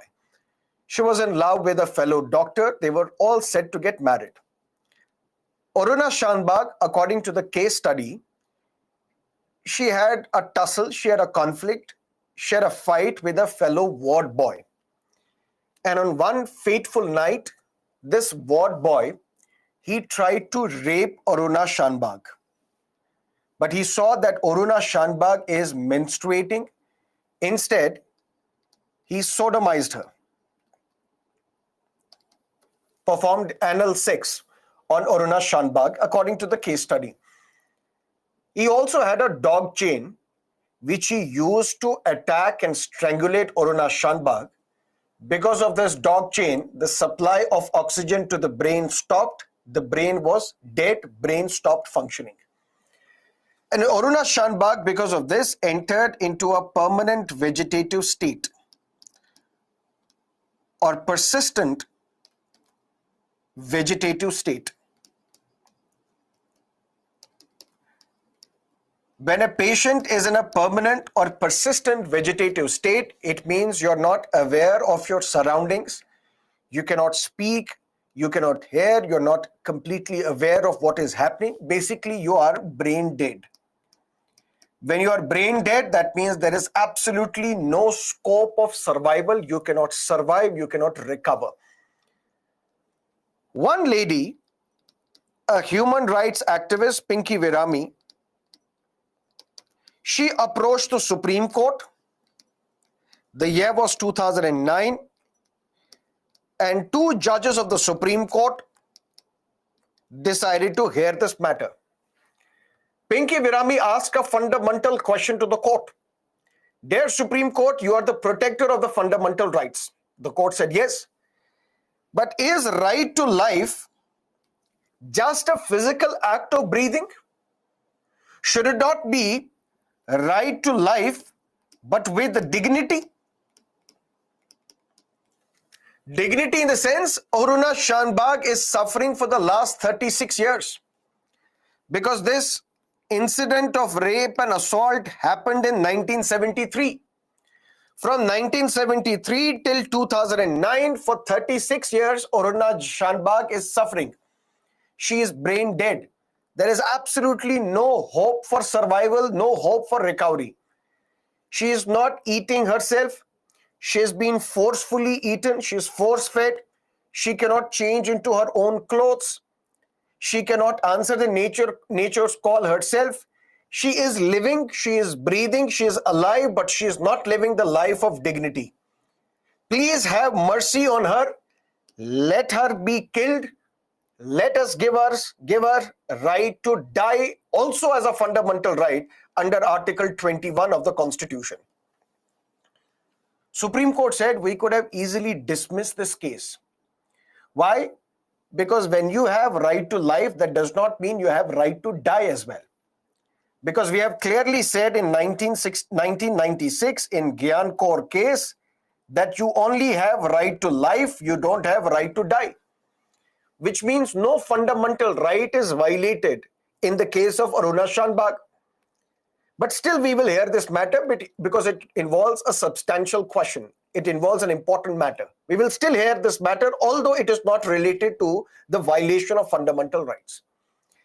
And the two judges of the Supreme Court sent notice to the KEM hospital, to the Dean of King Edward Memorial Hospital, as well as the nurses.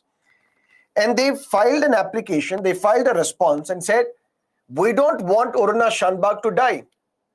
For the last 36 years, we have been taking care of her. We are eating, we are making her eat, we are not forcing her to eat. We make her listen to the devotional songs which she seemed to enjoy. If you can see her condition, there is no bed sore, because once you are sitting at the same place for many, many years, then ultimately there are bed sores that emerge from your body. She's not having any of these bed sores, so these nurses have been taking care of her for a long time, that too to the best of their capability. We don't want Aruna Shanbhag to die. She's an important part of our hospital. There is a special bed which is allocated to her. Supreme Court said right to life means right to dignity. And in this right to dignity, we will allow passive euthanasia. One of the judges on this bench was Justice Markandeya Katju, who was the lover of poetry. He was an ardent follower of Mirza Ghalib. And he quoted Mirza Ghalib when Ghalib had written, "Marte hai aarzu mein marne ki, maut aati hai par nahi aati." So she is in a hope of death, but the death is not occurring. For the last 36 years, she is suffering. So we will allow passive euthanasia, not active euthanasia. What is the difference between passive euthanasia and active euthanasia? This is active euthanasia. This is passive euthanasia. In active euthanasia, an external device is used to kill an individual. For example, here is an individual who's suffering from a terminal disease, for example, cancer, last stage of cancer, absolutely no hope of recovery. This cancer has now traveled to various other body parts as well. No hope for recovery. An external device, maybe a lethal injection, can be injected into the veins, into the body of this patient, and the patient dies. This is active euthanasia, which Supreme Court says we will not allow. Active euthanasia will not be allowed, where an external device or an external injection or an external medicine is used to kill an individual. This is something that we will not allow. But passive euthanasia we will allow. And what is passive euthanasia? An external device is used to keep the patient alive. For example, the patient is brain dead. That means no hope for recovery. The patient is not aware of his or her surroundings. But an external device is keeping this patient alive artificially. Which is this external device? Ventilator support, life support system. If this ventilator is switched off, the patient will die. That means we don't have to inject a chemical or a lethal injection to kill somebody. We just have to turn off the life support system. We just have to turn off the ventilator support and the patient will die. This is passive euthanasia, and this we will allow.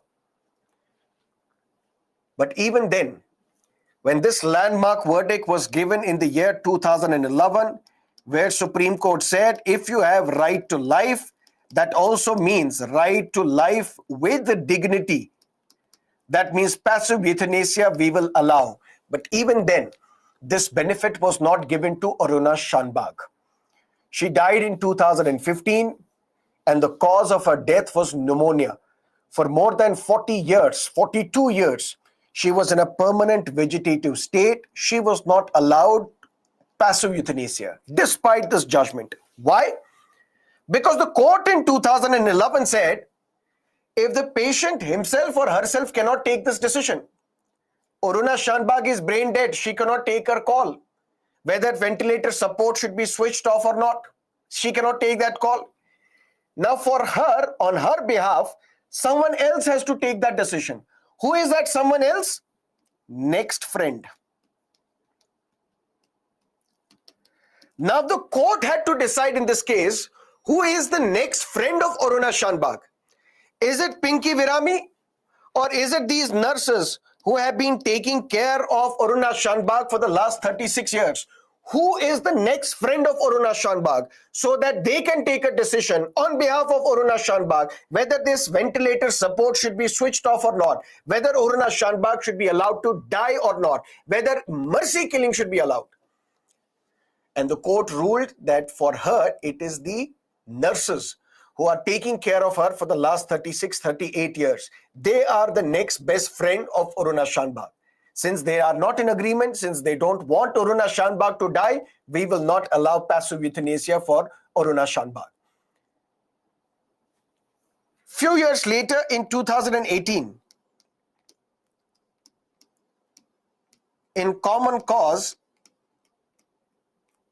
versus Union of India, Supreme Court further expanded the scope of right to life and right to life with dignity by saying right to a living will.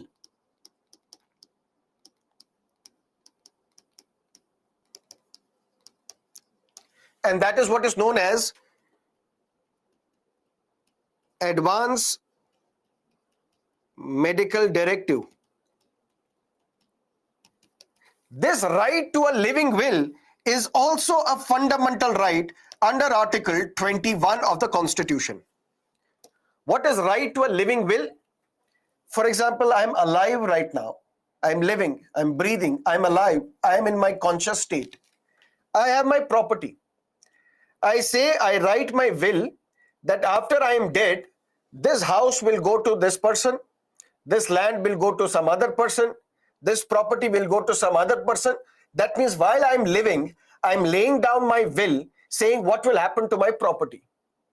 Similarly, right to life with dignity under Article 21 gives me a fundamental right to have a living will as well, what is known as Advance Medical Directive.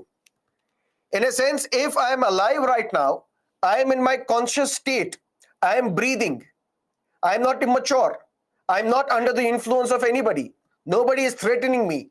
I lay down my living will saying tomorrow, if I am unable to take a decision on my behalf, this document should mention in advance to the medical doctors how you should direct my treatment. I should write in my medical will, living will, that don't put me on the ventilator support. I will write in my living will that if tomorrow I am unable to take the decision, don't keep me on the ventilator support, don't give me these injections which will keep me alive. If I am suffering from a terminal disease where there is absolutely no hope for recovery, no hope for survival, let me die. Let me die. Don't give me medicines which will keep me alive. Don't put me on the ventilator support which will keep me alive. Let me die. And in Common Cause case, some rules were made by the judiciary, were issued by the judiciary on the basis of which this living will be written down and documented by any person. 1 year later, in 2019, Indian Society for Critical Care, they approached the Supreme Court. Dear Supreme Court, last year, do you know what you did? Said what? You gave right to living will also as a fundamental right. Yes, that we know. But the rules that you have issued are unimplementable. Said why? Said they are very difficult to implement. Said why? Said they are very difficult to implement. Please change these rules. Said okay, we will hear this matter. And this month, last month, 5 judges of the Supreme Court changed the rules of passive euthanasia and simplified the living will. Simplified the living will. How? Previously, the court had said in the year 2018 that this advance medical directive will be written by me. I am an individual. I will write this advance medical directive, and it should have 2 witnesses as well. And then this advance medical directive, this living will, should be countersigned by Judicial Magistrate First Class. I am writing this will. Don't put me on a ventilator support. Don't give me these injections which will keep me alive at a time when I'm unable to make that decision. I'm writing this will. But to ensure that nobody is forcing me to write this, because then it can be misused. To ensure that nobody is threatening me to write this will should be signed by Judicial Magistrate First Class. And this Judicial Magistrate First Class should also write along with this living will that this person has written this living will in his own conscience. Nobody has forced him. Nobody has pressurized him into writing this will. Indian Society for Critical Care said this is very difficult to implement. Why? Because every time somebody has to write this living will, they have to then approach the Judicial Magistrate First Class and get it countersigned by that person. And then he has to record that this was done voluntarily. Nobody forced you to write this living will. Every time we can't go to a Judicial Magistrate First Class. So this is very difficult. You have complicated this process. Please simplify this. Supreme Court said in 2023 that there is no need for Judicial Magistrate First Class now. If you're writing this medical will, advanced medical directive, living will, you get it countersigned by a gazetted officer. And this gazetted officer will record whether you have prepared this living will honestly, voluntarily, or somebody forced you. That is one change. Second change, previously in 2018, the Supreme Court had said one person will be your guardian. Who is this guardian? When I'm writing this living will, I'm saying don't put me on the ventilator support. Don't give me these medicines which will keep me alive. Who will take this decision on my behalf at that time that you have to switch off the ventilator support? Who should give the consent? 2018, the rule said you can nominate one person as your guardian and that person will take a decision on your behalf. But when I made this living will, I was in a good relationship with my brother. Clear? I can nominate only one person as the guardian. I nominated him.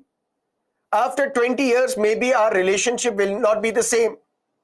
That means when I am in a terminal stage, when I'm in a permanent vegetative state, this person may not come to give consent for my death. Instead, now in 2023, the Supreme Court has said one or more guardians can be nominated.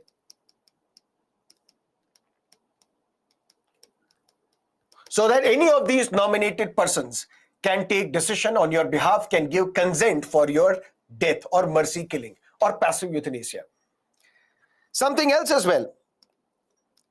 The Supreme Court had said in 2018 that as soon as the person is in a permanent vegetative state, the hospital concerned will have to set up a primary medical board. This primary medical board will have one doctor, will have 5 subject experts, and these 5 subject experts will have 20 years of experience. And this primary medical board will visit the patient and will see whether this patient is able to make up his mind or not, whether this person is in a permanent vegetative state or not. so that we can get in touch with that guardian and we will ask that guardian, are you in agreement? We want to kill this person. We want to switch off the ventilator support. Indian Society for Critical Care said, sir, if it is a village, if it is a far-flung area, where do we get these 5 subject matter experts? 5 doctors from cardiology, 5 doctors from various specialties with 20 years of experience. This is unimplementable. 2023, Supreme Court said, okay, you don't need more doctors with 20 years of experience. You can have 5 years of experience doctors. They will visit this patient and they will then check with the guardian whether life support should be removed or not. So various changes have been made. You don't have to go too deep into these changes, but you just have to keep in mind that under Article 21, if you have right to life, that does not mean you have right to die, but you have right to life with personal liberty, or you have right to life with dignity. And to live the life of dignity, in 2011, the Supreme Court allowed mercy killing, but only passive euthanasia, not active euthanasia. That is Article 21 of the Constitution. Any questions, let me know, then we will jump to another part.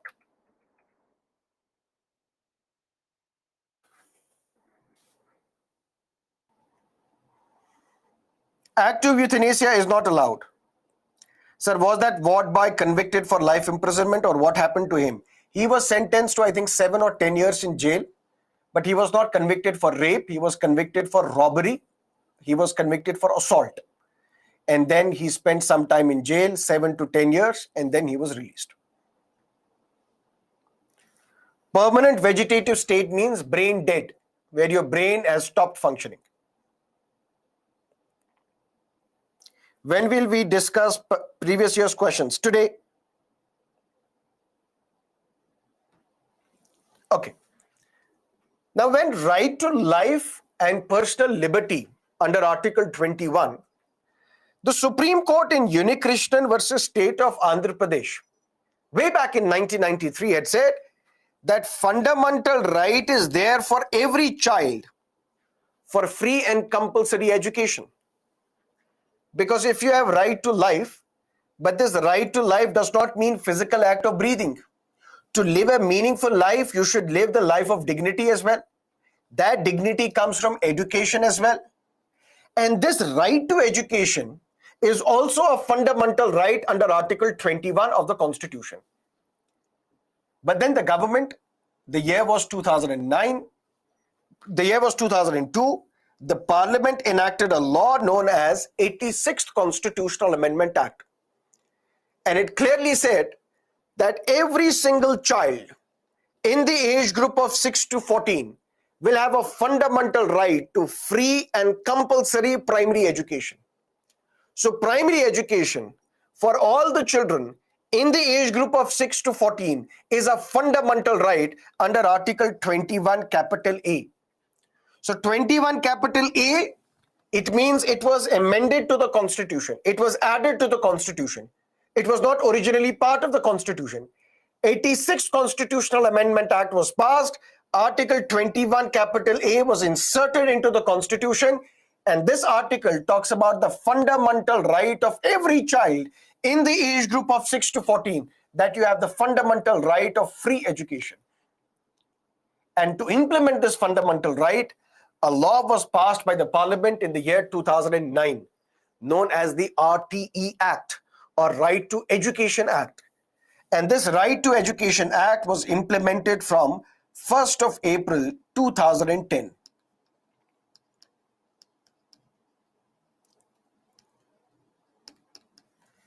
And this right to education, we will discuss in great detail in social justice.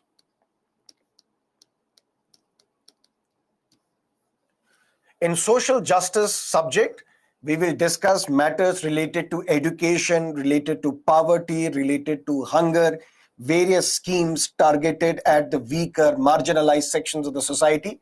And one such scheme, one such law would be Right to Education Act. And there we will discuss what is the new national education policy as well.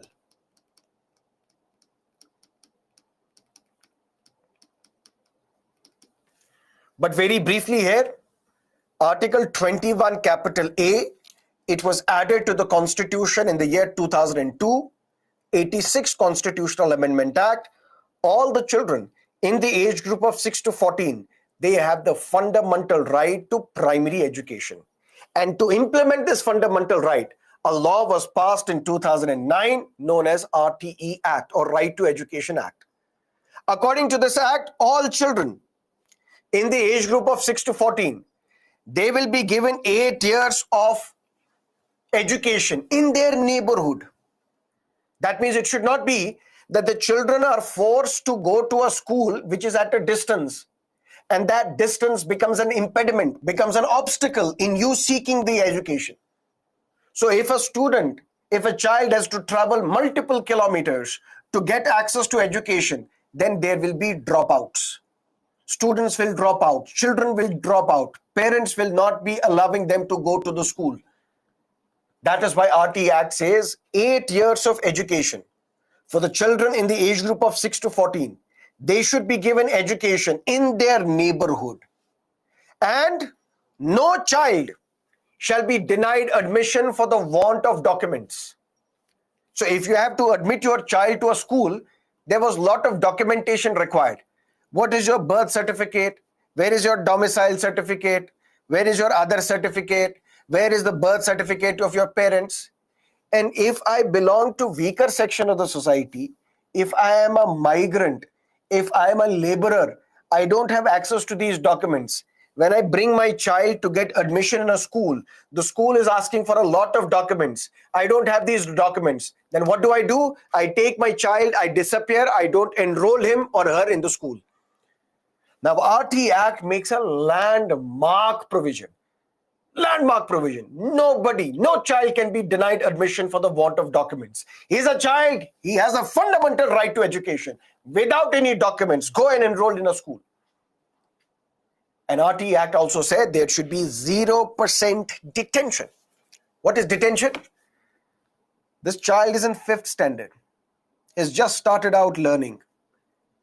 Fails in the 5th standard, which means you cannot be promoted to the 6th standard. What will this child do? He will be under the state of shock, trauma, but at the same time, peer pressure. I was with my friends in the 5th standard. All of them got promoted to the 6th standard because they passed this examination. I failed this examination, which means I will remain in the 5th standard. But where are my friends in the 6th standard? They will bully me in the school. Oh, you failed. Ultimately, what I will do? I will drop out. I will not continue in the school. This was being seen in various parts of this country. And then the RTE Act said 0% detention. If you fail in the 5th standard, don't worry, you will be promoted to the 6th standard. If you fail in the 6th standard, don't worry, you'll be promoted to the 7th standard. If you fail in the 7th standard, don't worry, you'll be promoted to the 8th standard. Nobody shall be detained in a particular class. Because even if you will not study in 5th standard, we will give you special attention, we will give you special classes, but we will promote you to the 6th standard so that you don't drop out from the school. But various state governments alleged and argued that it is this 0% detention which is responsible for the degrading quality of students in India, where the students know that they will not be detained in a class, so they don't study. They know that they will be promoted from 5th to 6th, from 6th to 7th, from 7th to 8th. That is why they don't study. And that is why we see degrading quality of education in India. Then the central government said it is for the states to decide. If the state wants to continue with 0% detention, it can go ahead. If the state wants to detain those who do not qualify past that examination with minimum percentage, then you are free to detain these people, these children in the same class. And Tamil Nadu became the first state in India to do away with no detention policy. This 0% detention is known as no detention policy. Whether that is good or bad, that we will discuss in social justice. Similarly, States have the responsibility. States in India have the responsibility that you have to enroll the children and you have to ensure their attendance as well. So that all these kids in the age group of 6 to 14, they have 8 years of continuous schooling. That's their right under the Constitution. And to ensure benefit for the weaker sections of the society, if there is an international school, if there is a private school, within the vicinity of this private school, there may be weaker sections of the society, poor sections of the society. 25% of the seats in this private school should be reserved for economically weaker sections of the society in the neighborhood. On this particular thing, there was a movie, Bollywood movie starring Irfan Khan. Hindi medium, I think Hindi medium was that name, or English medium was that name. What's the name? Hindi medium or English medium, something like that. That movie was made specifically on this provision, so that in a private school, in the vicinity of that private school, 25% seats shall be reserved for economically weaker sections of the society. Again, whether that is good or bad, that we will discuss in social justice. This is Article 21, capital A. Any questions?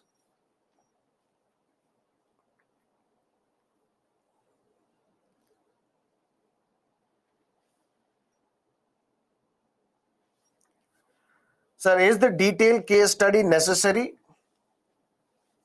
Whatever we discuss, that is important. That is necessary. And there are some case details that we discuss. For example, what happened to Aruna Shanbag. You don't have to remember those details. But without knowing these details, you will not understand the final judgment. That is why we spend some time on the details.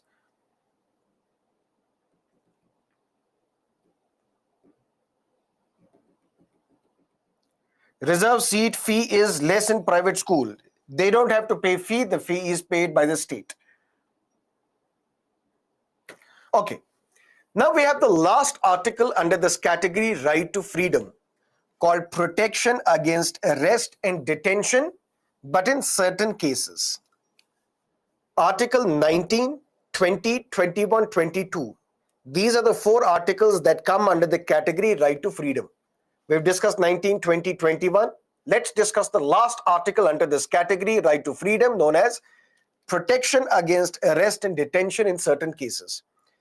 This Article 22 comes into the picture after an individual is arrested and detained. That means this is not a fundamental right against arrest. You can't say I cannot be arrested because right against arrest is a fundamental right. After you are arrested, after you are detained, what are the protections available to you? Those protections are mentioned under Article 22 of the Constitution. And these protections are available to anybody, whether citizen or alien, except these are not available for enemy aliens. What are these protections? Number 1, no person who is arrested shall be detained in custody without being informed. The police is knocking at the door. The police is saying, Mr. Sarma, let's go. He said, I'll go, but what are the grounds on which you are arresting me? Without this information, I will not go with you because I know my fundamental right. Inform me on what grounds am I being arrested, so that I can call my lawyer and tell him that I'm being arrested under money laundering, I've been arrested under terrorism laws, I've been arrested under the theft laws, so that I can set up my legal defense, so that I can bring my lawyer, so that they can approach the court and seek bail for me. No person who is arrested shall be detained in custody without being informed. That is why you saw, maybe if you saw that, when Arnab Goswami was arrested from his home, his wife was given a document. Sign this document, because in this document, it is mentioned the grounds on the basis of which Arnab Goswami is being arrested. So that we can satisfy that, yes, we told you on what grounds your husband is being arrested. She signed that document and Arnab Goswami was taken away. Luckily or unluckily, depending upon whose side you are. That's number 1. Number 2, every person who is arrested and detained in the custody shall be produced before the nearest magistrate within 24 hours. and no person shall be detained in the custody beyond the said period without the authority of the magistrate. Once you are arrested, within 24 hours of your arrest, you are produced before the nearest judge, nearest magistrate, so that this magistrate can satisfy whether you have been rightly arrested or wrongly arrested. The magistrate will ask you, were you told about the grounds on which you are being arrested? Yes, sir, we are told about the grounds. Okay. Police, what do you want? Sir, we need police custody. Or, sir, we need judicial custody.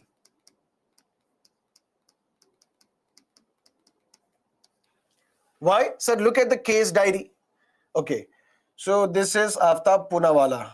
Okay. You're Aftab Poonawalla? Yes, sir. Were you told about the grounds on which you are arrested? Yes, sir. Okay. Sir, this guy has been arrested because he is alleged to have committed murder of his live-in partner. Okay. How do you know that he's the same person? Sir, we have the circumstantial evidence that he was with her before, just before she disappeared. So we need to investigate and we need his police custody. Why? Sir, we need his police custody so that inside the jail, we will ask questions. Where is the body? Where is the murder weapon? Why did you kill her? Did you kill her or not? So give us some time. We will investigate this matter. We need his police custody. If the magistrate looks at this case and sees, yes, it is genuine, it appears genuine, in a sense, prima facie, at the face of it, there is an allegation, a strong allegation against you, the court will say, okay, this person is sent to police custody for 7 days. Or this person is sent to police custody for 15 days. And if you are sent to police custody, where will you stay? You will stay in the police camp. You will stay in the police station, police lockup. And there the police will do its thing, will ask questions slowly and steadily and will extract information. Or the court will say, no, we will not send him to police custody. We will send him to judicial custody. That means you will be staying where? Not in the police lockup, you will be staying in a jail. And if the police has to question you, you have to seek permission of us before you can go to the jail and question this person. Why? Because if it does not need police investigation, because it appears that it is an open and shut case. In a sense, what is the police investigation going to do in this matter? This person is saying that I have committed this crime. This is the murder weapon. This is the evidence. Now, if the investigation is complete by the police, there is no further need to interrogate this person in the police station. Aftab Poonawalla, you are now sent to the judicial custody. And in the judicial custody, you will remain in the jail, in the prison. And if the police has to question you, the police will need to take our permission before it can question you in the jail. So within 24 hours of your arrest, you are to be produced before the magistrate. That's question number one. And if the magistrate has said that for 7 days, you should be sent to police custody, you cannot be sent to police custody. You cannot remain in jail you cannot remain in police lockup for more than 7 days. If the police wants to extend this interrogation, they have to again take the permission of the court. If the court says, no, now the investigation is complete, why do you need him in the police lockup? You will be sent to judicial custody where you will remain in jail. That's Article 22 of the Constitution.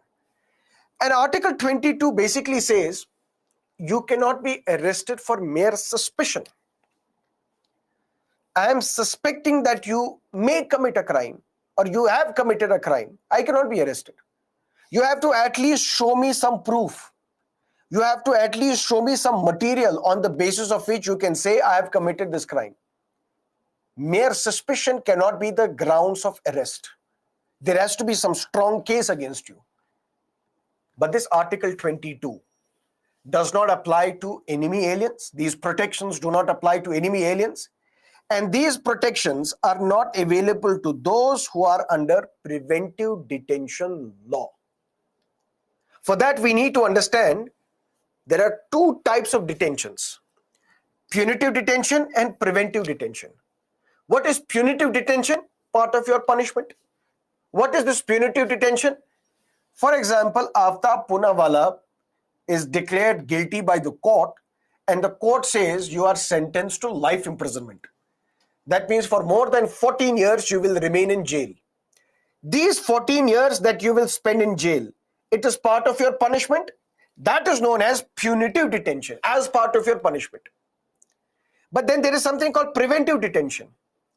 We have to prevent some people from committing crime as well. We know that these people will commit crime. Should we wait for them to commit crime? Or should we be proactive and prevent them from committing a crime? That's what we call preventive detention. For example, August 5, 2019, the special status of Jammu and Kashmir under Article 370 was to be revoked. But before August 5, all the important leaders in Jammu and Kashmir were arrested. Mehbooba Mufti, Umar Abdullah, Farooq Abdullah, various important leaders. Now the Secretary of Ministry of Tourism in the Ministry of Culture, Shah Faisal was then a politician. He was also arrested. These people had not committed any crime. But we prevented them from committing a crime. Because if we would not have arrested them, they would have come out of their homes, they would have instigated the public, and the public would have started pelting stones. Then it would have been violation of law and order. Public order would have been violated. Peace would have been violated. So we prevented them from committing a crime by sending them to the jail. That is what is known as preventive detention. Who can make a law on preventive detention? Both Parliament as well as states. Parliament alone has the power to make a law on preventive detention related to defense, foreign affairs, and security of India. In a sense, to protect the security of India. In a sense, to ensure the defense of India, the center can detain somebody in preventive detention, can arrest somebody on mere suspicion as well. But states as well as the center, because this matter is in the concurrent list. And any matter which is in concurrent list, both Parliament as well as state legislature has the power to make a law. Both center as well as state have the power to make a preventive detention law for the security of the state, for essential supplies, for public order. For example, in UP, there is this law known as the National Security Act. Under National Security Act, you can be arrested, even if you have not committed a crime. But we are preventing you from committing a crime. Because if we will not prevent you, you will endanger the security of the state. That is what we call preventive detention. Long story short, Article 22 talks about protection from arrest and detention in certain cases, which means it is not a fundamental right against arrest, which means it is not that you cannot be arrested. It is after you are arrested, after you have been detained, what is the protection available to you under the Constitution? What is the protection? Number one, you cannot be arrested on mere suspicion. Number two, if you are arrested, you are to be informed why you are being arrested. If you are arrested within 24 hours, you should be produced before the magistrate. These are the protections. What is the protection? The court has said, ensure as much as possible a woman accused is not arrested after sunset and before sunrise.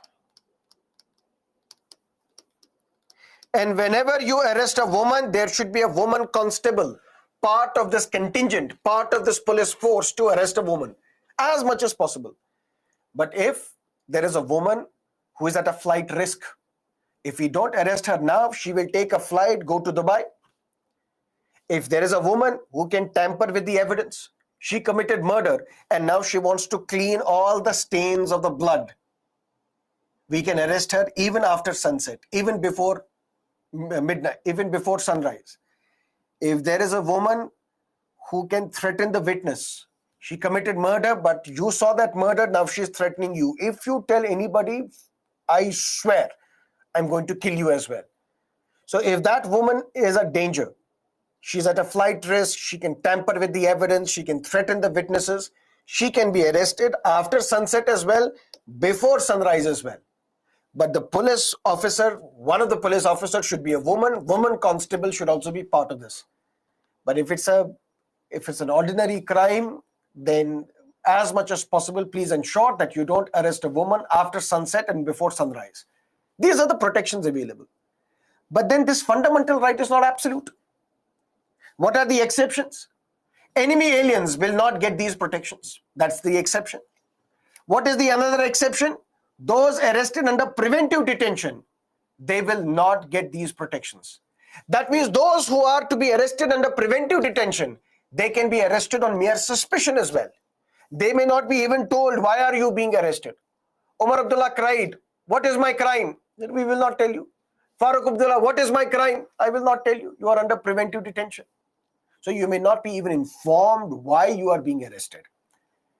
But sir, can this preventive detention law not be misused, not be overused, not be hyperused? Yes. And for that, there are some protections available. What is the protection?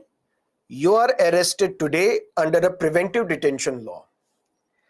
But this preventive detention cannot exceed 3 months. If this preventive detention has to exceed beyond 3 months, then an advisory board has to be set up. Advisory board will have judges as well. Now the government will place all the material related to your case and will tell you that please give us extension. We want to further keep him under preventive detention. Why? Because if we release him, he's going to instigate the public. If we release him, he's going to ask people to start pelting stones. If we release him, he's going to do something which is international. If yes, then advisory board will record the details and will give you extension. You can further extend the preventive detention of this individual. But at this time, this individual should be communicated why you are being arrested. So after 3 months, we will tell you why you are being arrested. And at the same time, you have the right to challenge this order as well after 3 months. That is how various individuals, they are released after 3 months. For example, one doctor in UP who was removed from his service by the government in UP because there was some crisis in UP, oxygen crisis. For the lack of the oxygen, there are tens and tens of children died in a hospital in Gorakhpur in UP. And one doctor, he was accused of instigating the crowd, Kafil Khan. He was arrested under the National Security Act. But then after 3 months, he was informed why you are being arrested. But then he challenged the order of this extension in preventive detention. And then he was set free by the court. That is Article 22 of the Constitution. Any questions? Let me know. House arrest is also one form of preventive detention. That means we will keep you locked in your own house. Your house will be converted into a jail. For example, Farooq Abdullah was under house arrest.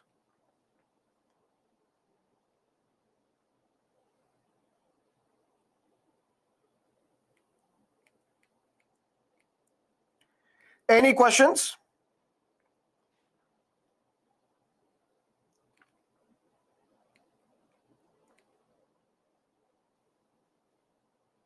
No. Okay. So let's do one thing. We will discuss previous year's question papers now. And once we are done with the previous year's question papers, then we will go back to right against exploitation under Article 23 and 24. Are you ready?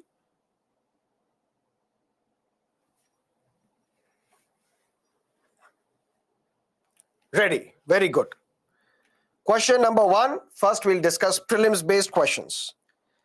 This question was asked in the prelims 2020.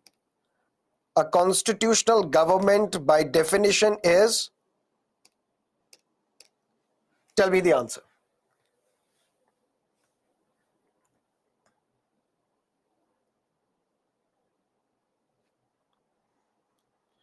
This question was asked in 2020. A constitutional government by definition is a government by legislature, a popular government, a multi-party government, a limited government.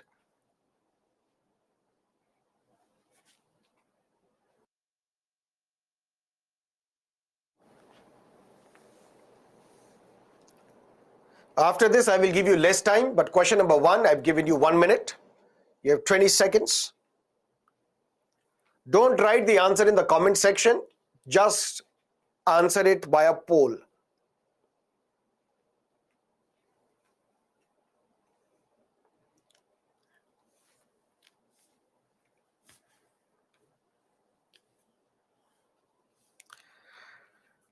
%51% students are right. What is a constitutional government? Constitutional government by definition means a government which is limited in its powers. That is what we call the doctrine of limited government. The powers available with the government are not unlimited. There is a limitation. This limitation is imposed by the Constitution. So constitutional government by definition is a limited government. So D is the right answer. Another question which was asked in 2014. First, I'll read the question myself. Constitutional government is one which places effective restrictions on individual liberty in the interest of state authority. Places effective restrictions on the authority of the state in the interest of individual liberty. Which of the statements are correct? Okay.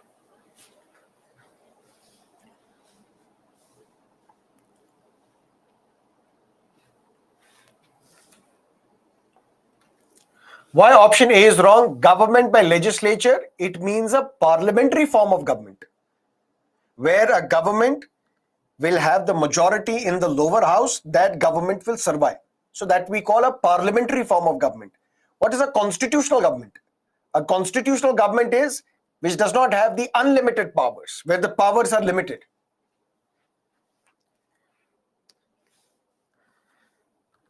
Again, what is the right answer to this question? Constitutional government is what? Which places effective restrictions on individual liberty in the interest of the state authority? No. Which places effective restrictions on the authority of the state in the interest of individual liberty? B2 only is the right answer. Why? What did I tell you about fundamental rights? Fundamental rights are basically limitations on the powers of the state. State, you don't have unlimited powers.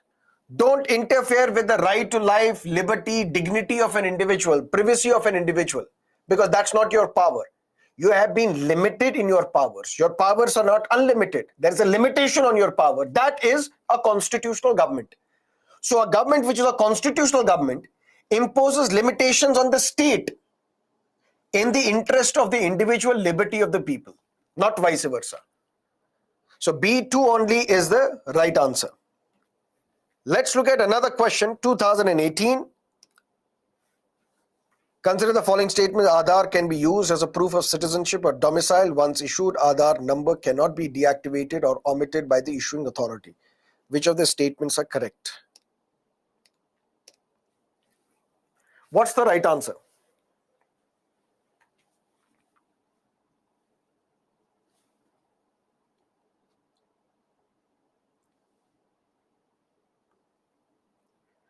Reasonable restrictions are on the state or individual.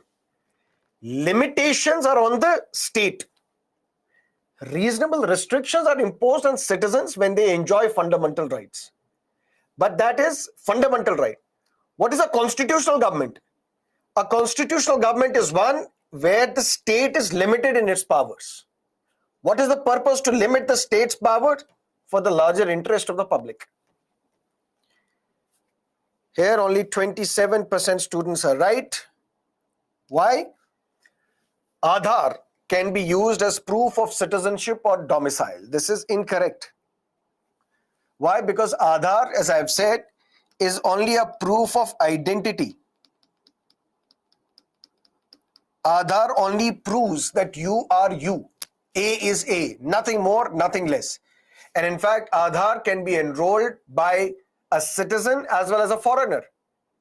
Aadhaar's eligibility is for a resident. Whoever has stayed in India for more than 182 days is eligible for Aadhaar. But there is also an allegation in Aadhaar that the government is deactivating, or the issuing authority, which is Unique Identification Authority of India, is deactivating the Aadhaar numbers of the people. So once issued, Aadhaar number cannot be deactivated. It can be deactivated by the issuing authority. So that is why it is incorrect. But Aadhaar card, once issued, you cannot come out of Aadhaar. You voluntarily cannot come out of Aadhaar. But the issuing authority can omit, can deactivate your Aadhaar. That is why D, neither 1 nor 2 is the right answer. Who can give the domicile certificate? The district authorities. Question.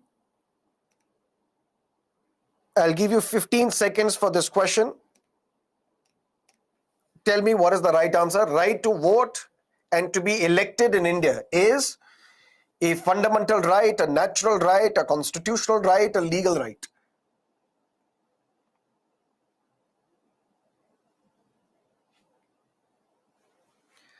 %52% students are right. This is the leaderboard. Right to vote, which comes under Article 326 of the Constitution. When we discussed that rights can be constitutional or statutory, within constitutional rights can be fundamental or other constitutional rights. Right to vote and be elected is a constitutional right under Article 326 of the Constitution. It is not a fundamental right. It is not a natural right. It is a legal right, but the more specific answer would be a constitutional right, because legal right can also mean statutory right provided by the law passed by the parliament. But to be specific, clear, it is a constitutional right. Now, this is a conceptual question. I'll give you 1 minute. Which of the following are regarded as the main features of rule of law? Limitation, equality, people, liberty.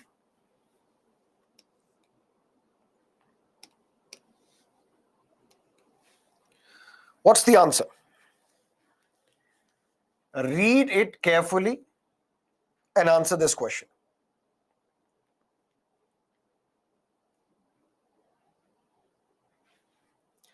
Which of the following are regarded as the main features of rule of law? And you should also recap at the same time. Rule of law we have discussed in Article 14. Sir said rule of law is the corollary of equality before law. Equality before law is a fundamental right. And fundamental right, sir said, is basically limitations on the powers of the state. Use this information and answer this question. 57% students are right. Which of the following are regarded as the main features of rule of law? Is it limitation of power? Yes. Why? Because rule of law is under equality before law, which is a fundamental right, which basically means limitations on the powers of the state. Second, equality before law, correct. Why? Because rule of law is the corollary of equality before law. Liberty and civil rights, yes, it's part of fundamental rights. Fundamental rights, which means options statement 4 is correct. People's responsibility to the government. No, it's basically limitations on the powers of the government. It is not people's responsibility towards government. Rule of law places more emphasis on the government rather than the people. That is why this statement is incorrect. 1, 2, 4, C is the right answer. Nitesh is right. Okay. Prelims 2020, tell me what is the answer to this question. Which one of the following categories of fundamental rights incorporates protection against untouchability as a form of discrimination? I'm sure some of you will make mistake, but let's hope you don't make mistakes. Read it carefully.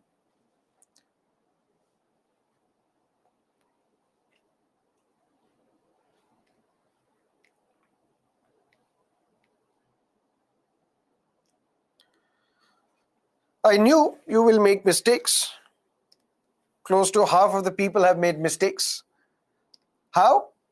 Which of the following categories of fundamental rights incorporates protection against untouchability as a form of discrimination? Untouchability is mentioned under Article 17, right? This category, right to equality, deals with what fundamental rights? Article 14 to Article 18. So Article 17 is part of this category known as right to equality. So D is the right answer. Right against exploitation is Article 23 and 24. Right against freedom is Article 19 to 22. Right to constitutional remedies, Article 32. Right to equality deals with Articles 14 to 18. So D is the right answer. Another question. Right to privacy is protected as an intrinsic part of right to life and personal liberty. Which of the following in the Constitution of India correctly and appropriately imply the above statement? Article 14, Article 17, Article 21, Article 24. Let's take a poll.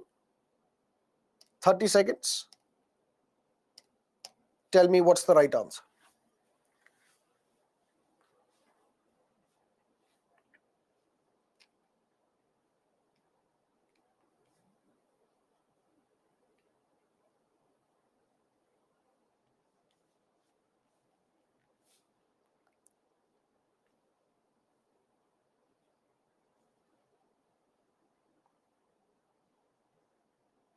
Nandini, you're wrong. Read it again. Oh, luckily, 82% students are right.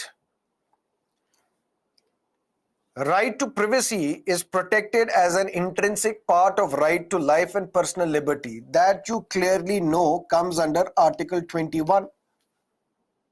Article 21 and the freedoms which are guaranteed by Part 3 of the Constitution. Part 3 deals with fundamental rights. So C is the right answer. Right? Okay. Prelims 2017. Which of the following are envisaged by the right against exploitation? This is something related to right against exploitation, which we have to discuss now. So we'll discuss this slightly later. The preamble of the Indian Constitution can be used to interpret the provisions of fundamental rights and directive principles. Indian Constitution was the first to include preamble as part of the Constitution. 15 seconds for you. What is the right answer?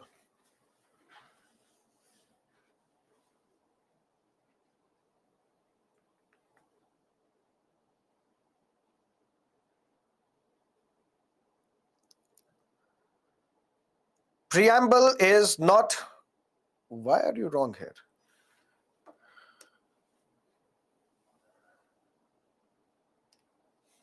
The preamble of Indian Constitution can be used to interpret the provisions of fundamental rights and directive principles. Correct? Why? Because preamble, although it is not enforceable in a court of law, but then what is the significance of the preamble? Preamble can be used to interpret the language of the Constitution if it is ambiguous. For example, is right to privacy a fundamental right or not? The court in case Puttaswamy case had to go back to the preamble. If one of the objective of the Constitution mentioned in the preamble is the dignity of an individual, this dignity is not possible unless and until you have a right to privacy. So this preamble can be used to interpret the provisions of the Constitution, which includes fundamental rights and directive principles as well.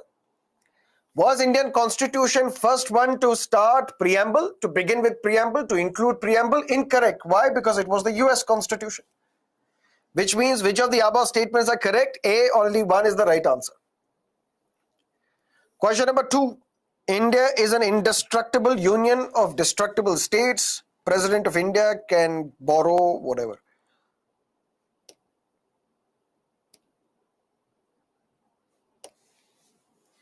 What's the answer?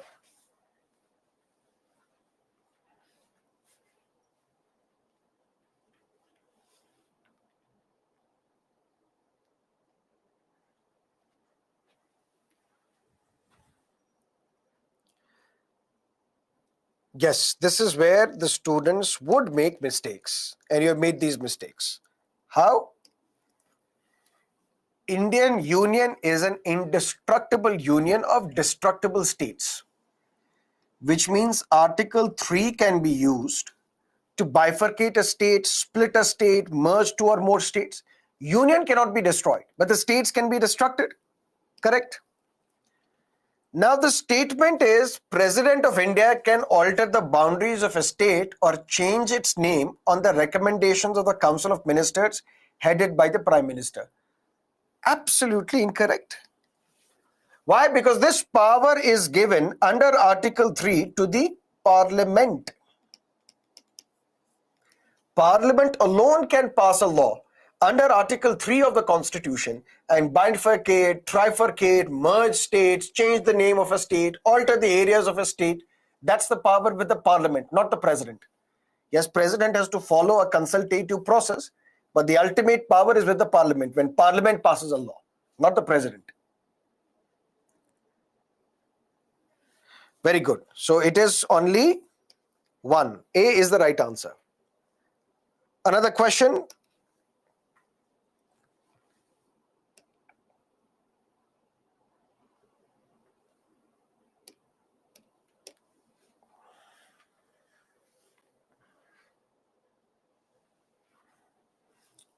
What is indestructible union of destructible states? That means the union, nation cannot be destroyed.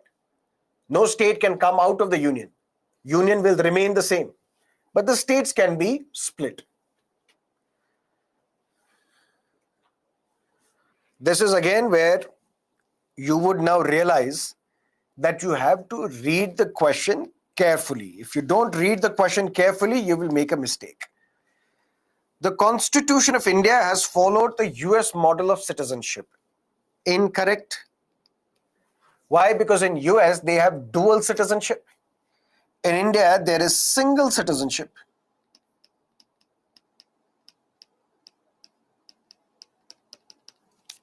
Clear? So first statement is incorrect. The state of Jammu and Kashmir follows dual citizenship unlike the rest of the country. It was till the special status of Jammu and Kashmir was there. The state of Jammu and Kashmir, it had dual citizenship. You are the citizens of J&K as well as the citizens of India.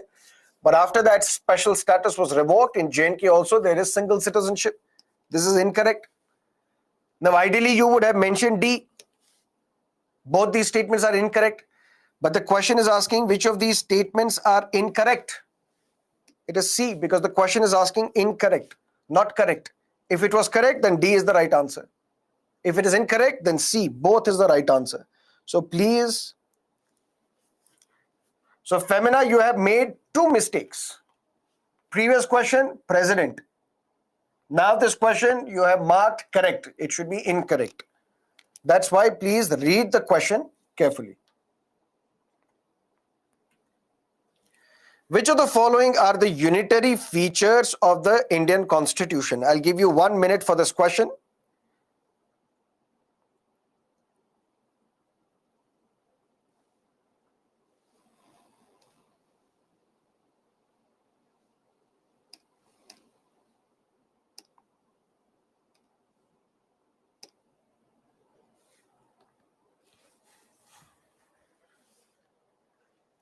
Which of the follows are unitary features of Indian Constitution? So Indian Constitution is federal. But I've told you that there are some centralizing features of Indian federalism. Or should we say there are some unitary features of Indian federalism? What are those features?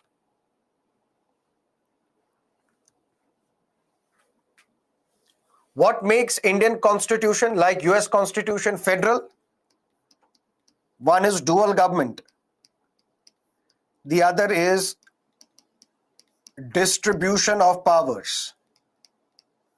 The third one is a written constitution. Then a rigid constitution. Then independence of judiciary.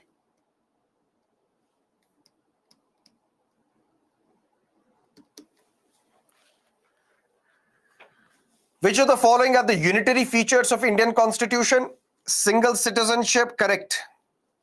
Why? Because in US they have dual citizenship. In India we have single citizenship. So that's a unitary feature of Indian Constitution. All India services, for example, IAS officer, IPS officer, forest service officer, you are recruited by the center. You are trained by the center. You are accountable to the center. But where do you work? You work in a state. That's a unitary feature of Indian Constitution. Emergency provisions, where the state government can be dismissed, national emergency can be imposed, president's rule can be imposed, financial emergency can be imposed. That is also a unitary feature of Indian federalism. Single citizenship, single constitution as well. In US they have different, state has their own constitution as well, center has its own constitution. So single constitution is a unitary feature of Indian Constitution. But written constitution is a feature of federal constitution, not unitary constitution. So 1, 2, 3, 4, C is the right answer. Done? Another question, 30 seconds for you. What is the right answer?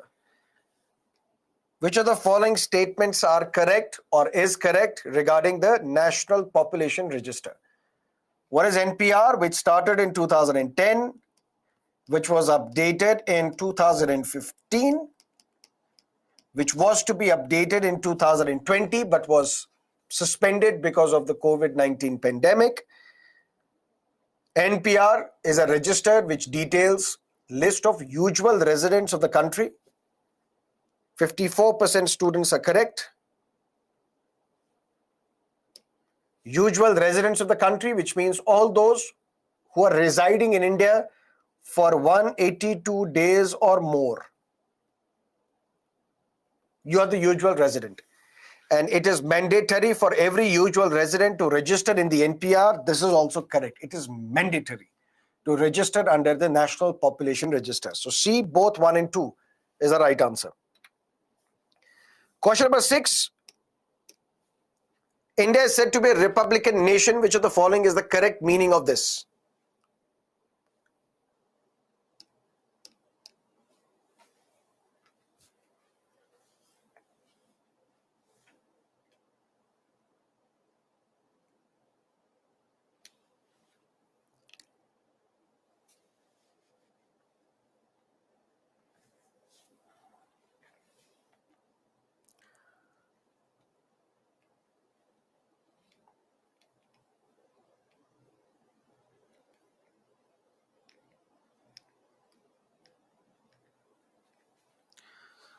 Luckily, 77% students are right.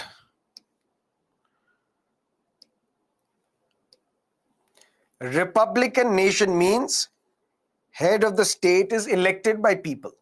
He is not holding or she is not holding the position because of hereditary. And this office of the head of the state is open for all without any discrimination. That's what we call a republican nation. And that is why when we discuss, India is a constitutional republic. Britain is a constitutional monarchy. Now, there are subjective questions. There are 3 questions that we have. Write these answers apart from the weekly tests that will be there tomorrow. Submit it to us and we will share our feedback. Question number 1, the Indian state should be reorganized into smaller states. If reorganized into smaller states, it will lead to stable polity and equitable growth. Critically analyze. And when it is critically analyzed, that means you have to give arguments in favor of smaller states, arguments against smaller states as well, and finally your conclusion. What is your take on this matter? The Constitution has conferred an unfractured power on the Parliament to regulate the citizenship matters. Comment. And here also in comment you have to mention that yes, power is given by the Constitution to the Parliament under Article 11, but even then there is a limitation. Basic structure cannot be violated. And you can cite the example of CAA. You can cite the example of Citizenship Act, how under this law, which is powered by the Parliament, Constitution is given power to the Parliament under Article 11. And please also remember to include the statement of Dr. Ambedkar, where Dr. Ambedkar said, it is not within the ambit of this article to lay down a permanent law for citizenship. This power is given to the political class, to Parliament, to regulate all matters related to citizenship. By citing judgments, by citing quotes of important thinkers, your answers will carry more weight.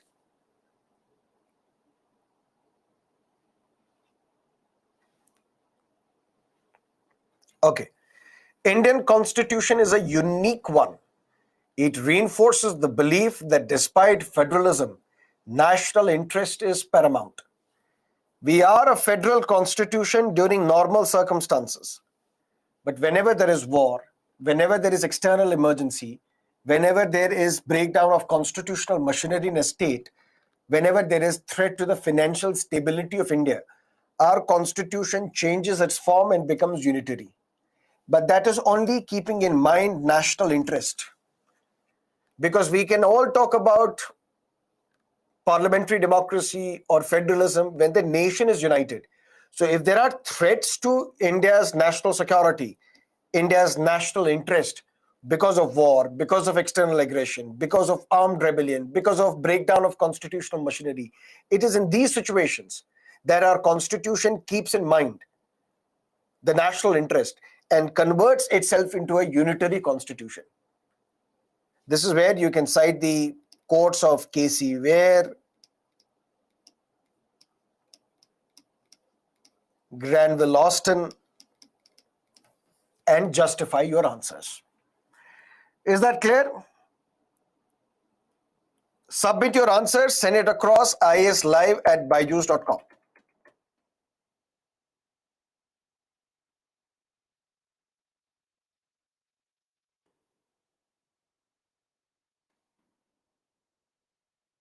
Now let's look at right against exploitation, where we will discuss two articles, Article 23 and 24.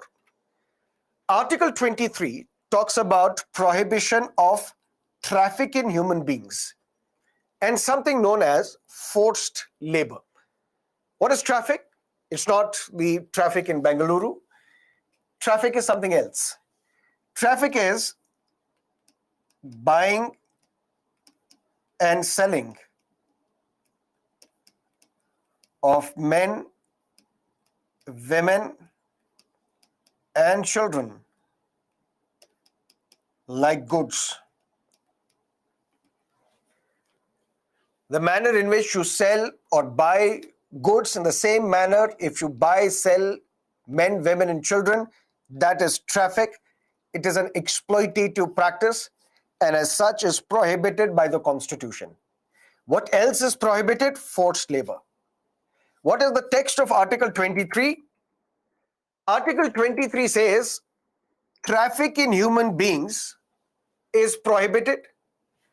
But when we say traffic, slavery, which was in existence in United States, which was in existence in Africa, which was in existence in various parts of the Europe, slavery as a specific term is not mentioned in the Constitution. But the Supreme Court in Dubar Gola versus Union of India said, although slavery is not explicitly mentioned in the Constitution as one form of exploitative practice, which is prohibited, even then it is an exploitation. It is an exploitative practice. And slavery is also prohibited under Article 23 of the Constitution. So what Article 23 prohibits? It prohibits some exploitative practices. Which are these exploitative practices? Traffic, begar, and other forms of forced labor. What is traffic? Buying and selling of men, women, and children like goods. That is traffic. That is exploitation. That is prohibited under Article 23. Similarly, slavery. Is slavery mentioned in Article 23? No. What Supreme Court has done, it has expanded the scope of Article 23 And I said, even if slavery is not mentioned, but slavery is exploitative. Slavery is buying and selling of men, women, and children like goods. So even slavery is abolished, is prohibited under Article 23 of the Constitution. But then what is Begar? Begar is something forced labor. And in forced labor, what happens? You are forced to work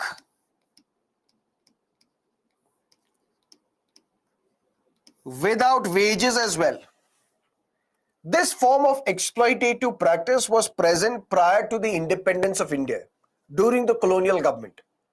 For example, there is an individual, and now these are poor sections of the society.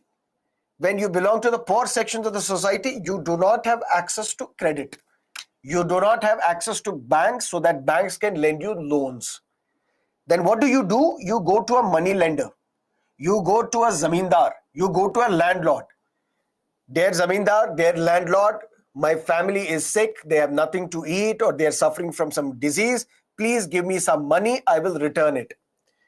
Landlord or a zamindar or a money lender is lending you money, but at a very high interest rate. So you will have to pay me 100% interest on the amount of money that I'm giving you. Why don't I rather go to a bank? I can't go to the bank because bank will not lend me the money. Why? Because I have no documentary proof. Why? Because I don't have any stable income. Why would they lend me the money? And during the colonial period, the number of banks were also less. And they were catering to the rich, affluent sections of the society, not to the poor, marginalized sections of the society. So I have no other option but to go to this money lender and get this loan at 100% interest rate, which I'm unable to pay. Then this burden falls on my daughter, falls on my son, and now they have to work. They will be forced to work for this particular money lender, and they won't be paid any wages as well, or some form of, this is what is known as bonded labor. You're bonded to that particular money lender for your entire life. He will force you to work. Why? Because you have to repay the loan taken by your father or grandfather or great-great-great-great-grandfather. So from generation, you are in debt. And that is what we call intergenerational debt. You are in debt throughout the generation. Your entire family, your entire group is taking care of this money lender, working for him without any wages. Or slavery for that matter. You are buying a slave. You are forcing that person to work without any wages. This is exploitation. This is prohibited. This is begar. And Constitution prohibits this form of exploitation as well. But something else happened. People's Union for Democratic Rights versus Union of India, 1982, a landmark case, a very important case. What happened in this case? Asian Games were to be held in Delhi in the 1980s. And for that, infrastructure was to be set up, infrastructure was to be handled in Delhi, for which villages were constructed, Asian Games villages were constructed, stadiums were constructed, housing facilities for these athletes were constructed. And ultimately, workers were asked to come, were brought from different parts of the country, and they were made to work in the Asian Games villages to set up the infrastructure for the athletes who will be participating in the Asian Games. This union, this organization, PUDR, People's Union for Democratic Rights, approached the Supreme Court. My lord, Article 23 is getting violated in Delhi. Said, how? Said, there is forced labor going on in Delhi. This is begar. Said, but please choose your words carefully. PUDR said, I am deliberately saying there is forced labor going on in Asian Games villages. The court asked how. Sir, there are workers who are working in Asian Games village, and this is begar. The court asked two principal questions, two key questions. Are these workers forced to work without wages? That means, were they forced and forcefully brought from different parts of the country to work in Delhi? Or did they come to Delhi voluntarily? Said, no, they came voluntarily. Then how is this begar? Are they being paid wages as well? Yes, they are being paid wages as well. Then how is this begar? For begar, two conditions are to be satisfied. First, you are being forced to work without any wages as well. These workers who are working to set up infrastructure for the Asian Games, they are not being forced to work. They do it voluntarily. And they're also paid wages. So how is this begar? PUDR said they are forced to work for extra hours without being paid extra. They are forced to work in inhuman conditions. They don't have any protective gear. They don't have any medical insurance. They are forced to work, and there is no limit to the number of hours they have to work in a particular day. There has to be something known as minimum hours of work. And if you are forced to work beyond these minimum hours or maximum hours, for that you should be paid incentive, you should be incentivized. And my lord, they are paid wages as well. But there has to be something known as the minimum wage. There has to be a minimum number of hours that you have to work, which will make you eligible to get the wages. There should be maximum number of hours of work as well, because if you're forced to work beyond those maximum hours, you should be paid something extra, you should be incentivized.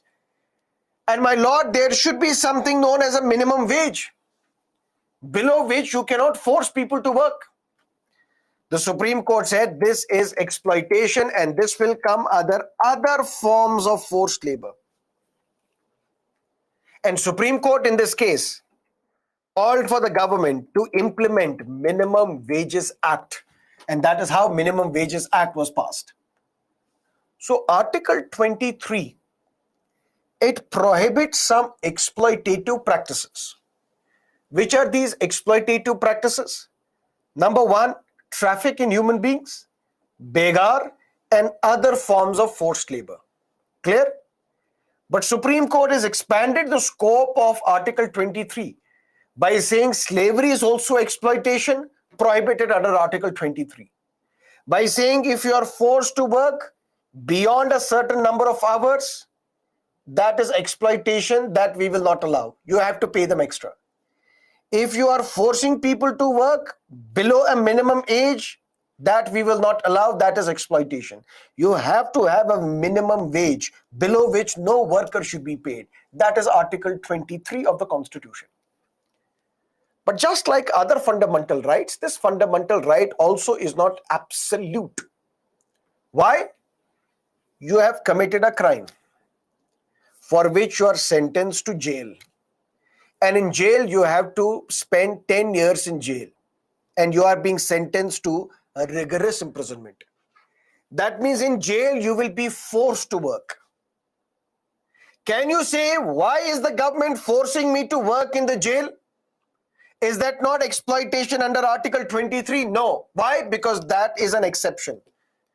If you are suffering, if you have been sentenced to a rigorous imprisonment, where for 10 years or 7 years, you will be sent to jail.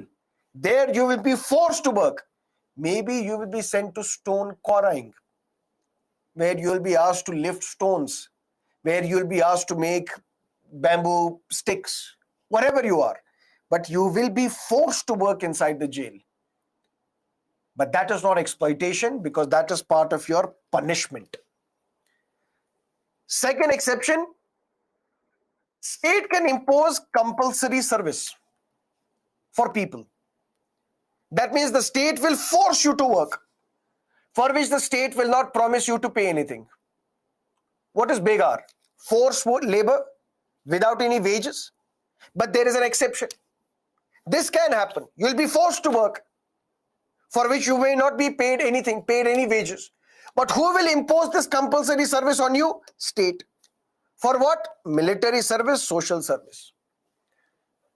There is a war between India and China. We need more and more troops. We need more troops. We can force people to join the military service and help the Indian Army. And for that, the state will not pay you anything, any wages. Isn't this begar? Yes, it is. But it is an exception.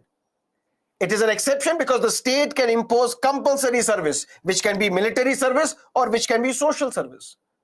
Social service, for example, a massive earthquake in Syria and Turkey.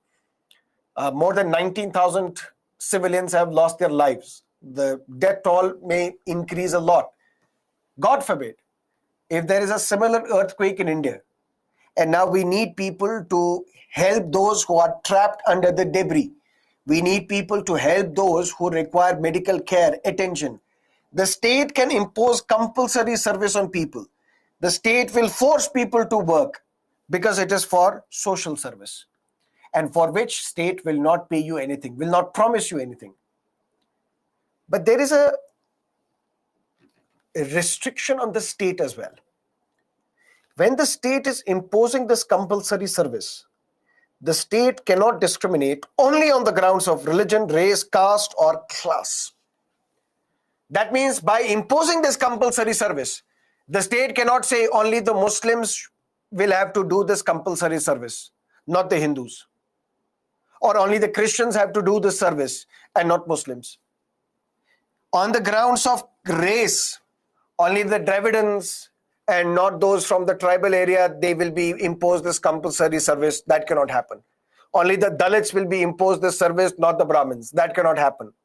Only those who are poor, they will be forced to work and not the people who are rich. On these grounds, there can be no discrimination.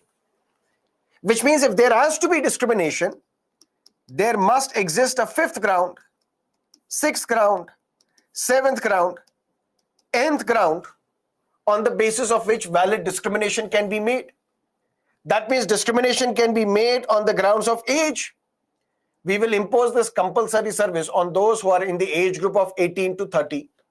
For example, on sex, there can be discrimination. We will impose this duty on men and not on women.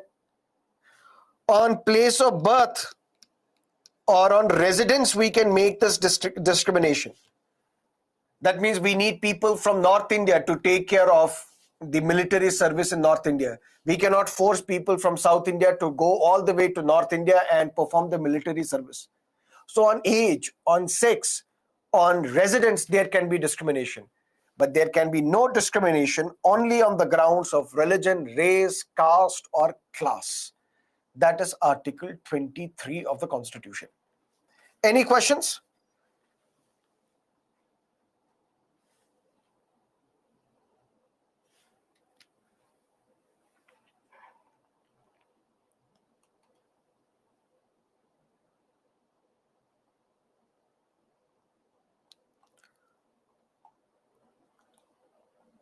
No questions. Okay. Now, Article 24, it basically prohibits child labor. Because forcing children to indulge in labor, it is also an exploitative practice. This child labor, child is somebody who is less than the age of 14. To prohibit children from being employed in hazardous industries, from being employed in industries, to prohibit child labor, we had a law which was passed in 1986. But that law, known as Child Labor Act,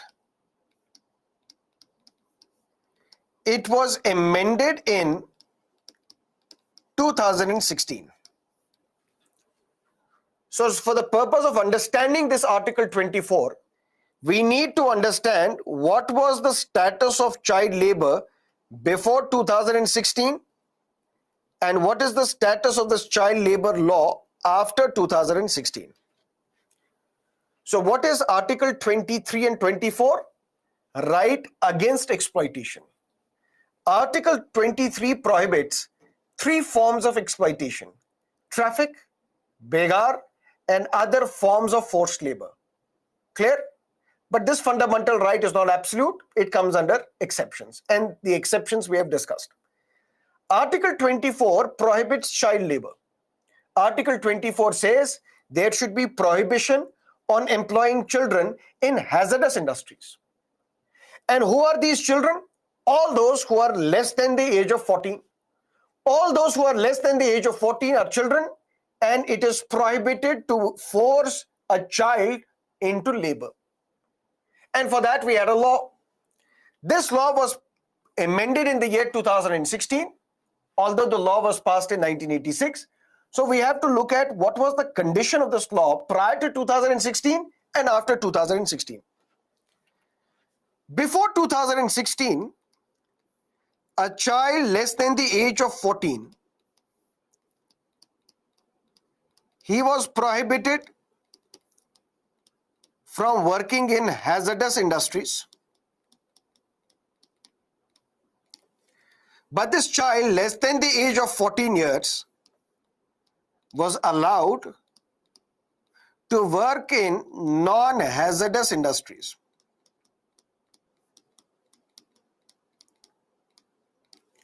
But here in non-hazardous industries, his conditions of work was regulated. Regulated in the sense, this law, known as the Child Labor Prohibition and Regulation Act of 1986. What did this law say till the year 2016? The law said if you are a child less than the age of 14, you are prohibited from working in hazardous industries. Which are these hazardous industries? Where there is a danger to the life of a child if you are forcing this child to work. For example, in brick kilns, for example, in construction industry, for example, in chemical industry, for example, in fertilizer industry, for example, in deep sea diving. In all these industries, since there is a danger to the life of the child, since it is hazardous to the life of the child, a child less than the age of 14 is prohibited from working in hazardous industries. You cannot work. But what about non-hazardous industries? What about as a waiter in a restaurant? What about as worker in a roadside dhaba? What about as a domestic help? The child less than the age of 14 could have worked, was allowed to work. But there the condition was regulated. How many minimum hours this child can work? What is the wages that you can give? What if you violate this law? What sort of punishment should be given? All this was mentioned in 2016 law, prior to 2016. But then experts, activists said, what are you doing? Said what? Number one, you're only talking about children below the age of 14. What about those children who are in the age group of 14 to 18? Whom we call adolescents. Why is law silent on these adolescents? Number one. Number two, why are you allowing a child to work at all? Whether it is hazardous or non-hazardous? Why? Because if the child is allowed to work in non-hazardous industries, what will happen to his fundamental right under Article 21 capital A, where we say every child has a fundamental right in the age group of 6 to 14. You have a fundamental right to free compulsory primary education. So this child labor law is violating your fundamental right to primary education. Fundamental right is telling you you have the fundamental right to education. And this law is telling you you can work in non-hazardous industry. Then how will you participate in education? How will you go to a school?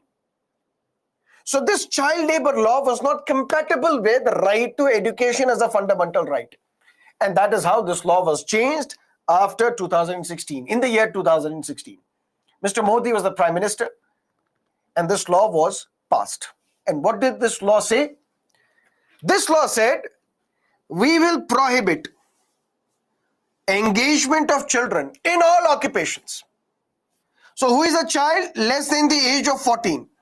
You are prohibited from working in all industries, whether hazardous or non-hazardous, doesn't matter. The child cannot be forced to work anywhere.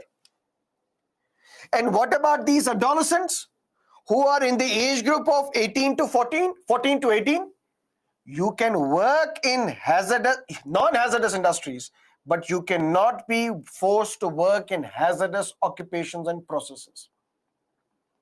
So the beauty about this amendment in 2016 was that for the first time, the law prohibited the engagement of children in all occupations, whether hazardous or non-hazardous. Doesn't matter, the child cannot be forced to work. And who is a child? Less than the age of 14. And now for the first time, the law is dealing and talking about adolescents in the age group of 14 to 18. These adolescents, they can work in non-hazardous industries, but they cannot be employed in hazardous industries. But there are some exceptions. Exceptions in the sense, you can help your family in the business after school hours. You can work in audio visual entertainment industry after your school hours, during your vacation. You can work as a child artist as well, except you cannot work in the circus, because circus is exploitation. So this 2016 amendment, it basically said all children less than the age of 14 cannot work anywhere, whether it is hazardous industry or non-hazardous industry. You cannot work, except you can work in audio visual entertainment industry as child artist, except you can help your family in the family business, that too after school hours, that too during vacation, so that there is no clash between your fundamental right and this law. And extra punishment if an adolescent is employed in non-hazardous industry, that is possible. If an adolescent is employed in a hazardous industry or occupation, you will not be saved. We will impose punishment on you, penalty on you. And the penalty was 2 years in jail, fine may also be added, 20,000 fine, which may go up to 50,000 rupees as well. Which basically means that penalty has now also been enhanced by this 2016 amendment. Because whoever employs any child or permits any child to work in violation of this law, we will punish that individual with an imprisonment, with a jail term, which shall not be less than 6 months. That means between 6 months to 2 years, that person will rot in jail who is forcing a child to work in hazardous or non-hazardous industries. And at the same time, fine will be imposed, which should be more than 20,000 and not more than, which should be not less than 20,000, which means more than 20,000 and up to 50,000. Similarly, if you employ an adolescent also, if you are forcing to work in hazardous industry, again there is a punishment for that, penalty for that. 2 years in jail, 50,000 as fine. But for example, parents or guardians, these parents or guardians of these adolescents or children, will they be prosecuted? Will they be arrested? Will they be detained? Will penalty be imposed on them because they are allowing their children to work in hazardous or non-hazardous industries? They are allowing their adolescent sons and daughters to work in hazardous industries.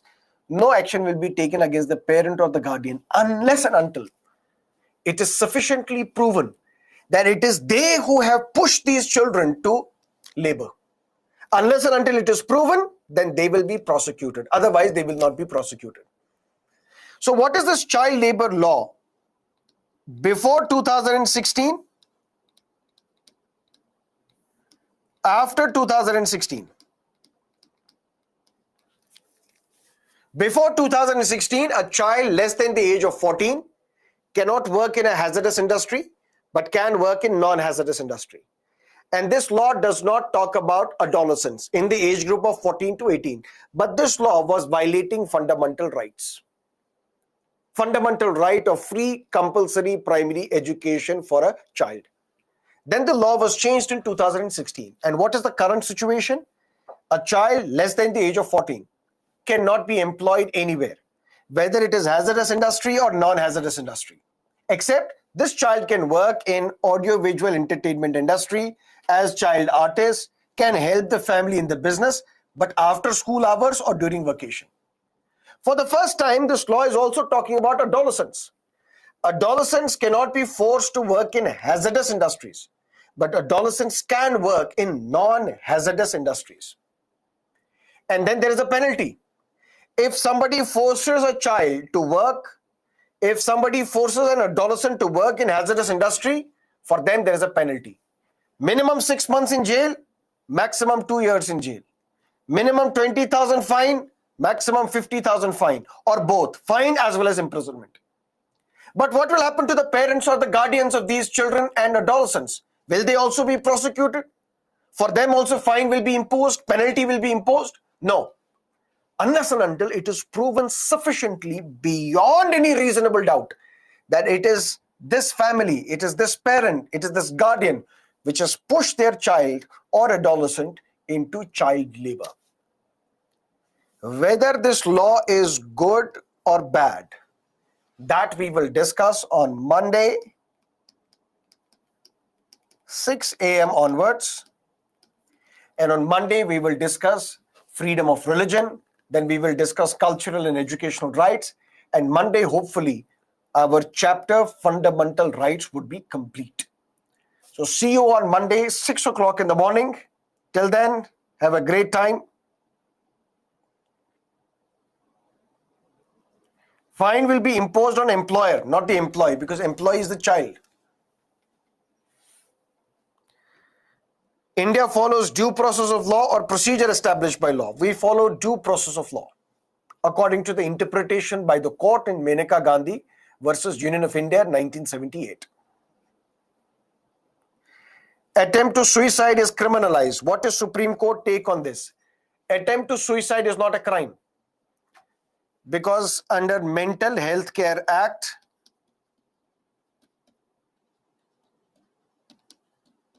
(2017), if somebody attempts suicide, this person will be deemed, will be declared that you are somebody who is in need of care, who is in need of attention.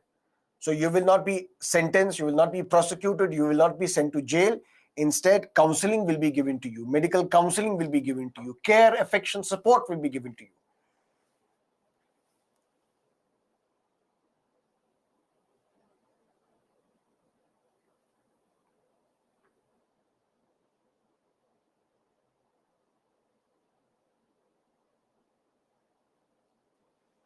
Jail term also to employer. Jail term is for the employer, not for the employee. Employee is a child. Employer who forces you to work, for that individual there is a penalty.